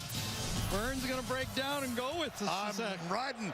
Who's on the bus? Vernon, Nancy. Nancy's coming back. We're going to be watching the Auburn, Florida game. Right. All right, so we're going to have a nice trip. We might have a full load on the bus. Well, everybody's welcome. Just don't sleep in my side. That's all. You got it. Oh. Incomplete. And it's going to be 3rd down. Odell Beckham. Well, you know, I mean, one big 3 and out. This ball could have been tipped up in the air. It didn't. It was skimmed off. I mean, that's Beckham kind of alligator armed that one. Thought he could have got him up. The ball got on him a little quicker than I think he thought. Jordan Jefferson fired that ball and just didn't kind of touch it in there. Jarrett Lee still on the sideline. And so it'll be on the shoulders of Jefferson now. See if they stay conservative and call on their defense. It looks like they will. Unless Spencer Ware gets out of there. And look at him. Yeah, look at that. Look at him. First down. Wow. I mean, this play should have been stopped. And if you're going to beat LSU, you want to knock them off and upset them. You have to make this play right here. Basically, LSU says, all right, we'll run the ball here. If we get a first down, we'll be happy. But you see, coming up from the secondary, no physical play.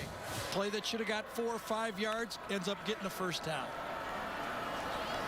First down 10. Alfred Blue now spells Ware. He's the deep back in the eye. Alfred Blue. A lot of activity last week in the win over Florida. Well, LSU has not turned the ball over again thus far in this game. Their last turnover was in the 4th quarter in the win at Mississippi State. 47 possessions, 255 snaps. Yeah. And Jarrett Lee, a part of protecting the ball for this team. Absolutely. And you know, you mentioned that about Jarrett Lee, that disastrous freshman year when he threw all those pick sixes. Since his freshman year, LSU has not had a pick 6 since. Second down. Might be the final play of the 3rd quarter. Give to the fullback, J.C. Nope, it's Kenny Hilliard. Boy, nice patience that time. How about that? And a flag at the end of the play. And you know, this is what a good running game does. It goes along and you think you got him stopped. Everybody gets a block, but a gifted runner finds just a little crease. It wasn't there where it was supposed to be, but you find it out the back door, and another first down and a penalty tacked on. After the play, personal foul, number 99 of the defense, 15-yard penalty, automatic first down. And that was Ben Martin just being frustrated at the end of that play. A late hit on the play. You think you got the run game stopped, and all of a sudden you come in and drive. You know, it's you start moving in, and then all of a sudden the guy goes down, and he's there, and you just can't help yourself. That was a tough 15 yards. Now the clock will wind down, and that will be the end of 3. Sustained drive by the LSU Tigers to open the third quarter. They extend the lead. We've reached the end of 3, and the undefeated LSU Tigers are up 24-7. We'll return to Neyland Stadium right after this word with your local station.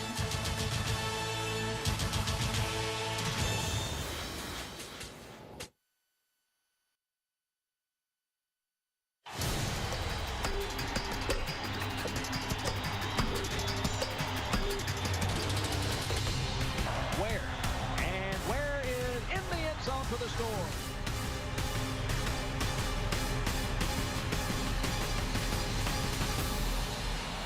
We welcome you back to Neyland in Knoxville. 102,000 plus on hand. They actually reduced the capacity of this wonderful stadium when they did a remodel here a few years back. But it's still one of the larger ones in the country. We're in the fourth quarter. Vern Lundquist, Gary Danielson, and Tracy Wolfson.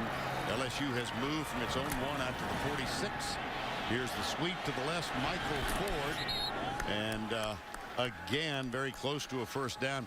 There's almost a feeling of inevitability about this LSU team. Well, yes, because their run game now, they actually ran for more yards in the third quarter than they did the whole first half. Right. So now they're starting to pound. A lot of those yards, though, have been after first contact. I mean, if you're going to knock them off, you got to hope for turnovers. They're not turning it over. Well, then at least you got to finish your tackles. You can't give them everything on the football field. And right now, Tennessee, I don't think they see, you know, they're lighted at the end of the tunnel. They're getting no big plays, and now they're not making tackles. And it will be second down, less than a yard. Ford still in there. And close.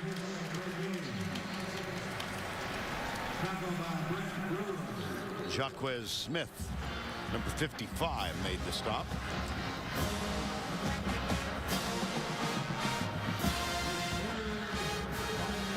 And it'll be third down. Well, these two teams, we talked a little bit about the long history. Remember the games here in 06 when Early Doucette caught the pass from Jamarcus Russell. You remember last year's controversial ending when the Volunteers had 13 men on what seemed to be the last play. There was another one. Here's the quarterback sneak, and Jefferson got it. Remember back in 2005? That was Les Miles' first season. First of all, there was Katrina. Then there was Rita, those devastating hurricanes.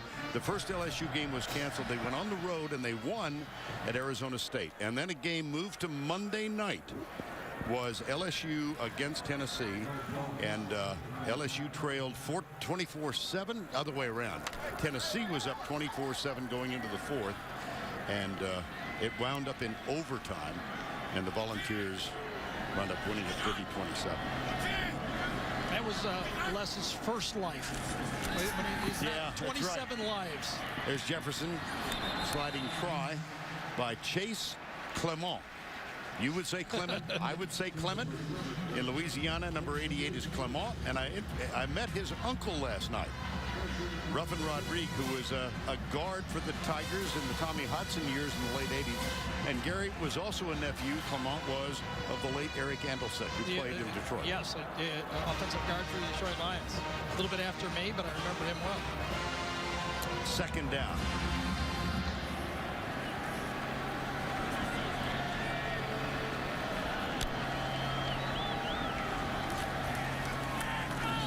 Jefferson will cut left, and he's got a lot of room down the sidelines, out of bounds at the 25-yard line. Well, it's so tempting. You know, you have these two quarterbacks. They are doing different things in the offense. It's working out well. Jefferson is giving this offense a different look. That was blocked not very well right there again. Jefferson patient, ran up the line of scrimmage, cut back, and another first down. So if you're going to win a national championship, and remember, Les has won using two quarterbacks before, if there's anybody can do it, I think it's Les Miles. First down and 10. Jefferson. T-Bob Hebert snaps it. Russell Shepard goes left. He's out on the wing one-on-one. And he's inside the 20-yard line. Well, as you all know who follow college football, there's been some noise made by realignment now here. Mountain West and Conference USA are going to merge to form a 22-team football league. That's a nice size. And the Big East has invited 5 schools: Houston, SMU, Central Florida, Air Force, and Boise State. It sounds geographically incorrect. The Big East with Boise State and Air Force. But, you know. Well, the 22-team league, that's 11 on both sides playing a championship game. That's pretty interesting. Yeah. No, I mean, they get it. Yeah, that's right. Not bad. I mean, you know, they got to try something, right? Sure. Flag now on the far side. And, of course, we live in a world now in which the Big 12 no longer is the Big 12. We don't know how that's going to shake out. Did you ever think you'd see the day, Vern, when Texas A&M wouldn't play Texas? No. No. Having grown up in the state, right, and having followed that rivalry in my life since 1952, when my family moved to Austin. Been to the game many, many times. And top block. Number 83 of the offense. 15-yard penalty. Second down. Another one of the emphasized rules this year, the chop block. You don't listen, man. You don't listen. Another one if you think it's. And just to clarify, the Big East has not officially extended invitations to the 5 schools: Houston, SMU, Air Force, Boise, Central Florida. So stay tuned. And of course, with A&M and the SEC, now this is the Big 13 in the South. So we're still rumors. Yeah, well, that's it. Well, yeah. that's a whole. Reportedly is the key word in all of this. Jefferson in trouble, pulls up, being chased. Wow, I'm surprised he got out of that one. I really am. I thought they had him a couple times. Ben Martin finally got him. Jefferson still getting back into the flow. Good coverage downfield. 4-man rush. I thought Ben Martin had him right there. And there. And there. I thought it was Majid had him, but he didn't. Got away from all of them. And it leads to a 3rd down and 2. 24-7. Under 11 to play. Yeah, you're getting to the point now as you watch these games. Every time you watch either Alabama or LSU play, you start thinking about how they match up against each other. And that game is on November 5th in Tuscaloosa. Here's Spencer Ware. He's got a 1st down. Did you see the note? The pregame hijinks have already begun. There is a statue now of Nick Saban out in the plaza at the north end zone at Bryant-Denny Stadium, and he joins the other coaches who've won national titles. This week, somebody pinned a purple cape on Nick Saban. I don't think it's still with a lot of fun. That's part of what college, the charm of it. You know what I do think, though, is stop here for a second. All righty. The toss. Spencer Ware goes left. What a stiff arm. Oh, my goodness. That looked like something out of the 50s. I really would like to get a closer look at this. One of the things I've been arguing for a while is, why does the offense allow to stiff arm to the face mask? Let's see if this got to the face mask right here. See, I think that should be a penalty. If the defense can't do it, why can the offense do it? See, I think that you know, hand to the face mask should be called both ways. That's a big advantage for the offense right there. You think it was directly to the face mask? That was right to the edge of his face mask right there. If you're going to do a face mask, if you're going to do it a straight arm, get it to his body. 1st and goal. Toss. That one goes nowhere. Spencer Ware. Malik Jackson stops him. Just an interesting note about Spencer Ware. Last year for the season, he had 24 carries. That's for the year. And this year, in the 4 games that LSU has played against ranked opponents, he's averaged 24 carries. Yeah, he broke out in the bowl game. Yep. That's when he served notice. Remember, this drive started at the 1-yard line. After that, that's right. What, 2 passes, 15 plays, just 2 passes so far. Option, right side. Got it. Touchdown. Jordan Jefferson, a 99-yard drive. What I was going to say about LSU is you watch the option right here and you think of everything how it fits now against Alabama. I think both LSU and Alabama can keep their focus because of each other. They know the other guy, they feel the other one's not going to lose, so there's not going to be any letdowns. Right. They know they have to win them all to get the chance to play each other for the championship. Drew Alamon with the extra point. It is up and it is good. And hope has evaporated here among the Tennessee faithful. And many of them are heading out to begin the trek home. Jefferson with the TD. Les Miles going to secure another win.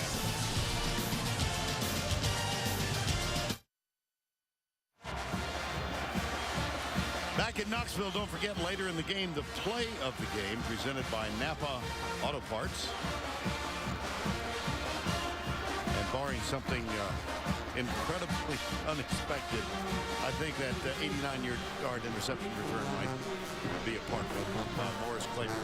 Well, that drive right there with your backup quarterback was a pretty impressive drive. And it just gives you thought of going into that Alabama game. And then they finish off, obviously, with a tough Arkansas team. You know, I know they got some other games, but I just got a feeling, oh, we got to do next week's game. I better bump that up a bit. Auburn is at LSU, and we will be there. Yeah. Tigers and against the Tigers. It's going to be a huge upset if either one of them lose a game until they play each other. Huge. And here's the return. Oh, Devin Young, foot race.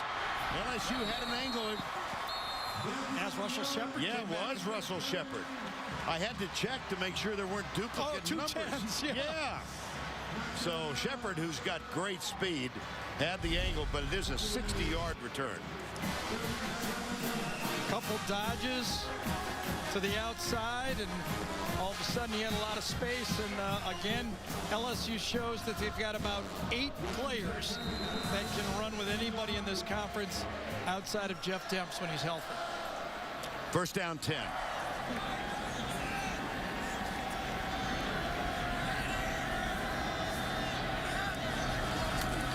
Play action. Sims steps up. He had Rivera, and the tight it's going to end. be intercepted. No. Wow. Michael Rivera is so upset. He's still yelling at the coaches on the sideline. No safety in the middle of the field at all. And he just, I don't know what to play. You know, the coach could be telling Matt to go to the outside, but Rivera's right here. No one in the middle of the field. He gets really upset, turns around, and the frustration of being a receiver who beats his guy and doesn't get the football. I've been there.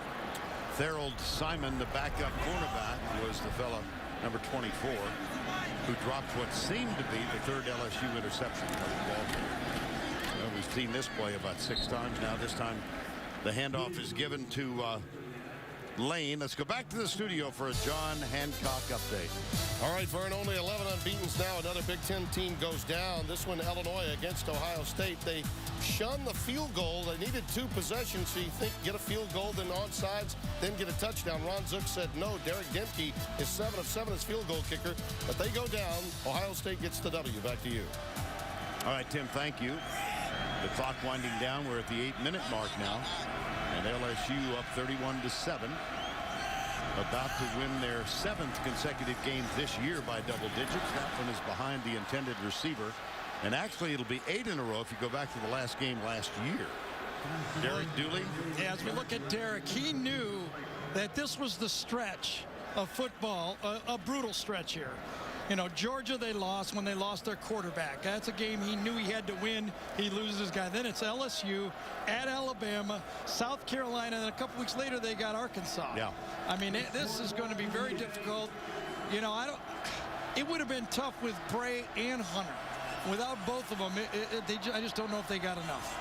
4th down, and the balls will go forward. 4th down and 8.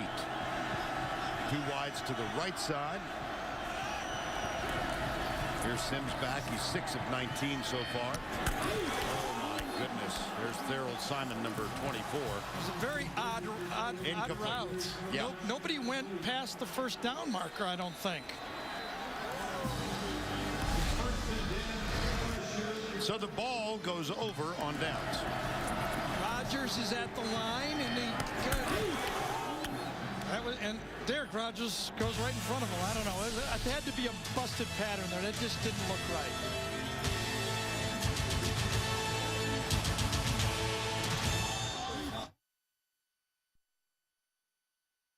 And now it's time for our Geico game recap. I will take you through the scoring plays in this one. Ruben Randall, 5-yard toss from Jarrett Lee. That was the first touchdown of the game. LSU then Spencer Ware on a 3rd down 11. Ware took the screen pass, a little hot receiver pass, and he was in.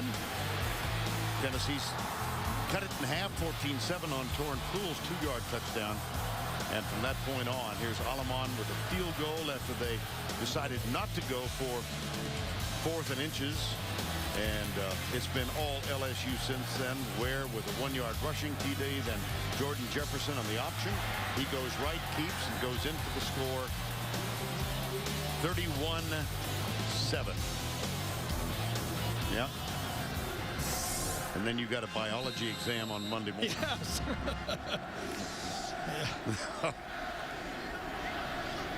Tyrann Mathieu.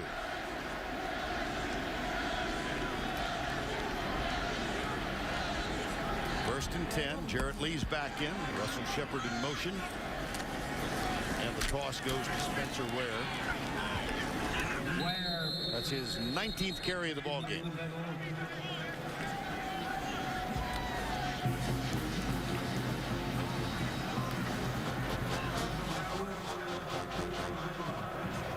Jordan Jefferson, he's carried it 13 times. How about that? I don't want to say that's what he does. He's best, the leading. yeah. No, he's the leading rusher in the game. There's a strange note about this one. The longest run by either team, Tennessee or LSU, is by the punters. For both teams. For both teams. How well blocked. And look. He's a violent runner. Gosh. He's a violent runner. That's the word the coaches say about Ware. He delivers the blow at the end of the run, much like Trent Richardson. He's really LSU's answer to Richardson. He's not in Richardson's class, but he's good enough. Yeah. Watch this. Watch it. It's like watching a dunk in basketball, isn't it? Great reaction shot. Yeah. Michael Rogers. And it's first down. Ware now 20 carries for 73 yards. First down 10. Block some more as Ware plows his way. There's a flag down here. And it's back at the 50-yard line. Josh Williford is a little slow getting up. One of the offensive linemen. Here's Matt Moore. There's Williford. Holding. Number 74 of the offense. 10-yard penalty from the spot of the foul. Let's go to Tim in New York. All right, Vern, and then there were 10. We began the day with 13 unbeatens. Here's Clifton Richardson going 22 yards to clinch it for Virginia. So Georgia Tech goes down. Well, how many multiple unbeatens will we have at season's end? My guys think 5 or 6. We're down to 10 as of now. Vern, back to you. Okay. Now you've had time to think about that. We're doing a ball game here, so. It seems high. That seems high to me. We'll weigh in. Pressure hasn't even started yet. On 1st and 18 after the holding call. That's Alfred Blue, number 4. Well, BCS standings are going to be announced tomorrow. First ones of the year. All right, this is the way I do it. Nobody likes it, but this is the way I do it. Okay.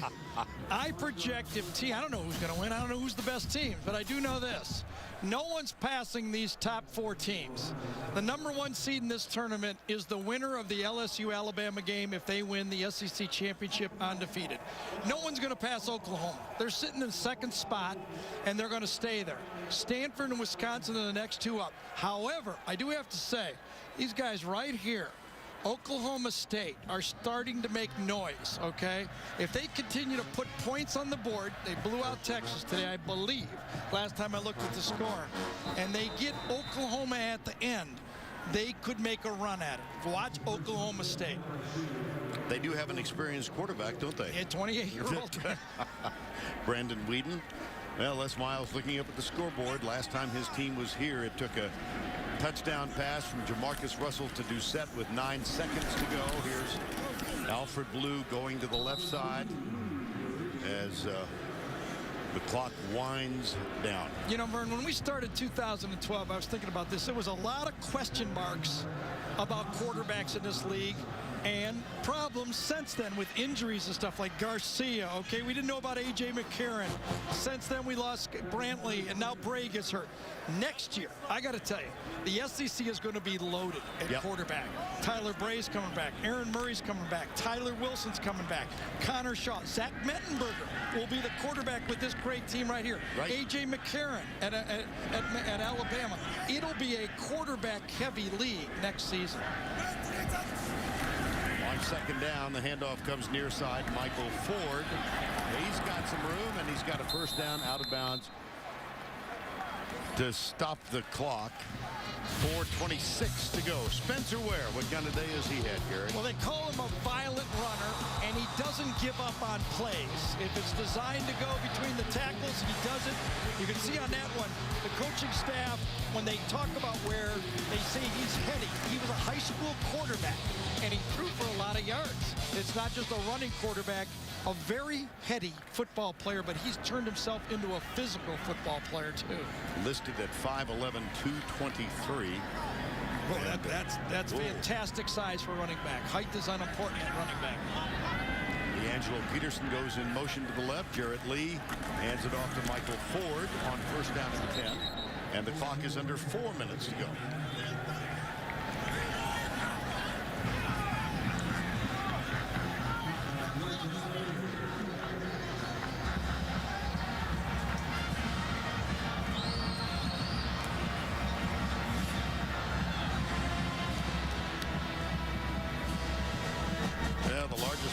Victory ever, 25 points, a number of, well, we mentioned earlier, double-digit wins now over every team they faced this year.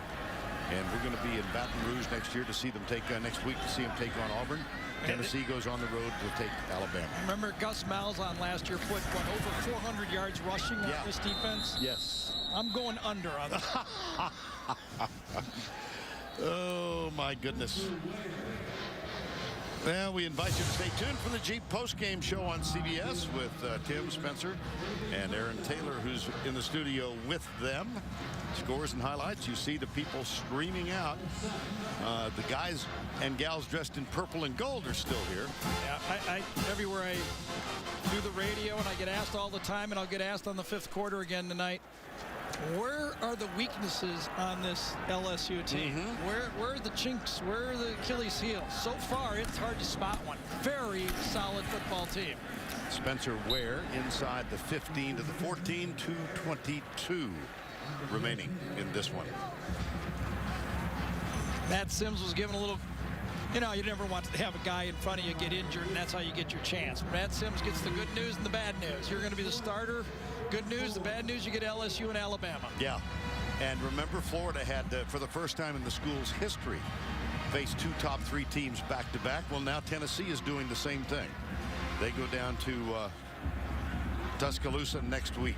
And interesting, Gary, I think that both Alabama and LSU have an open week before their game. And that's no accident.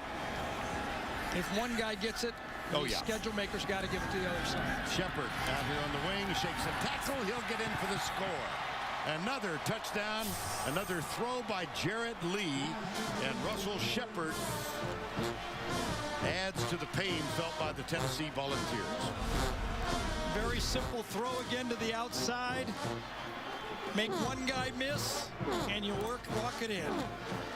Lee 11 for 15, 15, 20 yards. Remember, he started 1 of 4. Absolutely. And since then, what? He's missed 1. And again, a no interception game. My goodness. So this LSU team for the season now, this is the 7th game. They have turned it over 3 times for the year. 1 interception, 2 lost fumbles. This time it's Russell Shepard adding to the lead.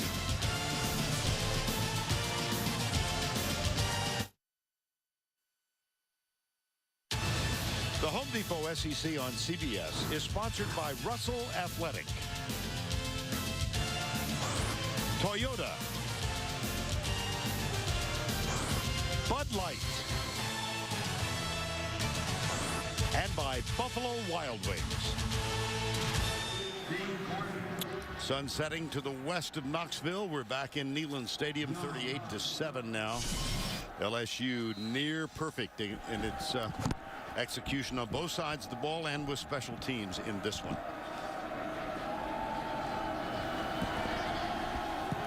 Here's the kick.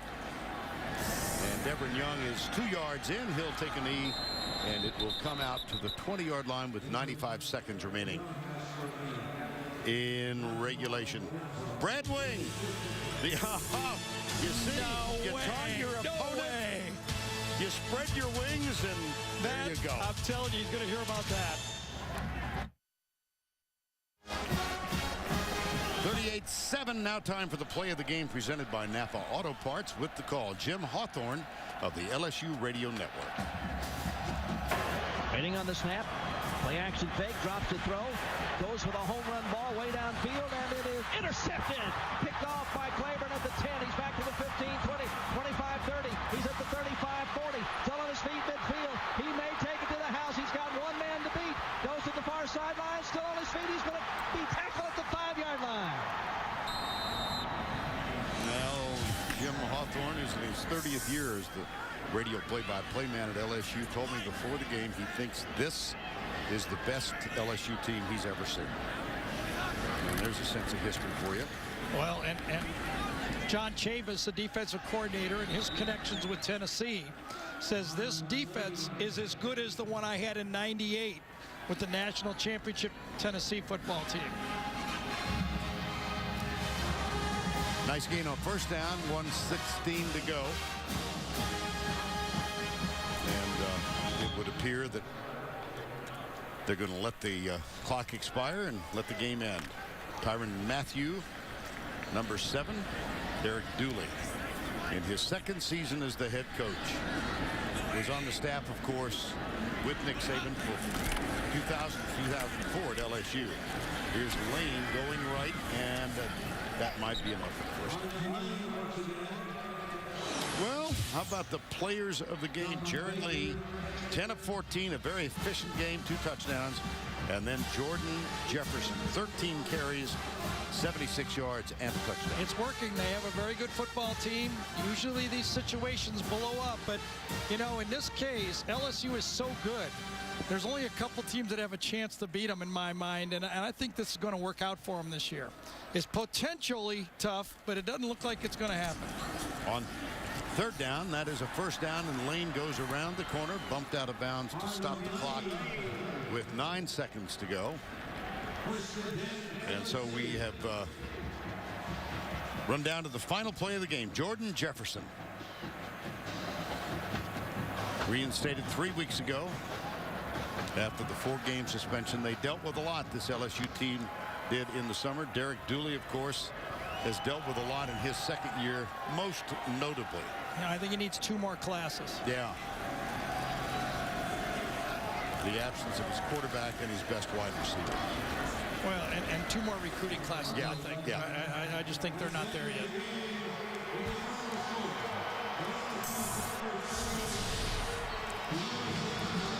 This one's in the book with a final score of 38-7.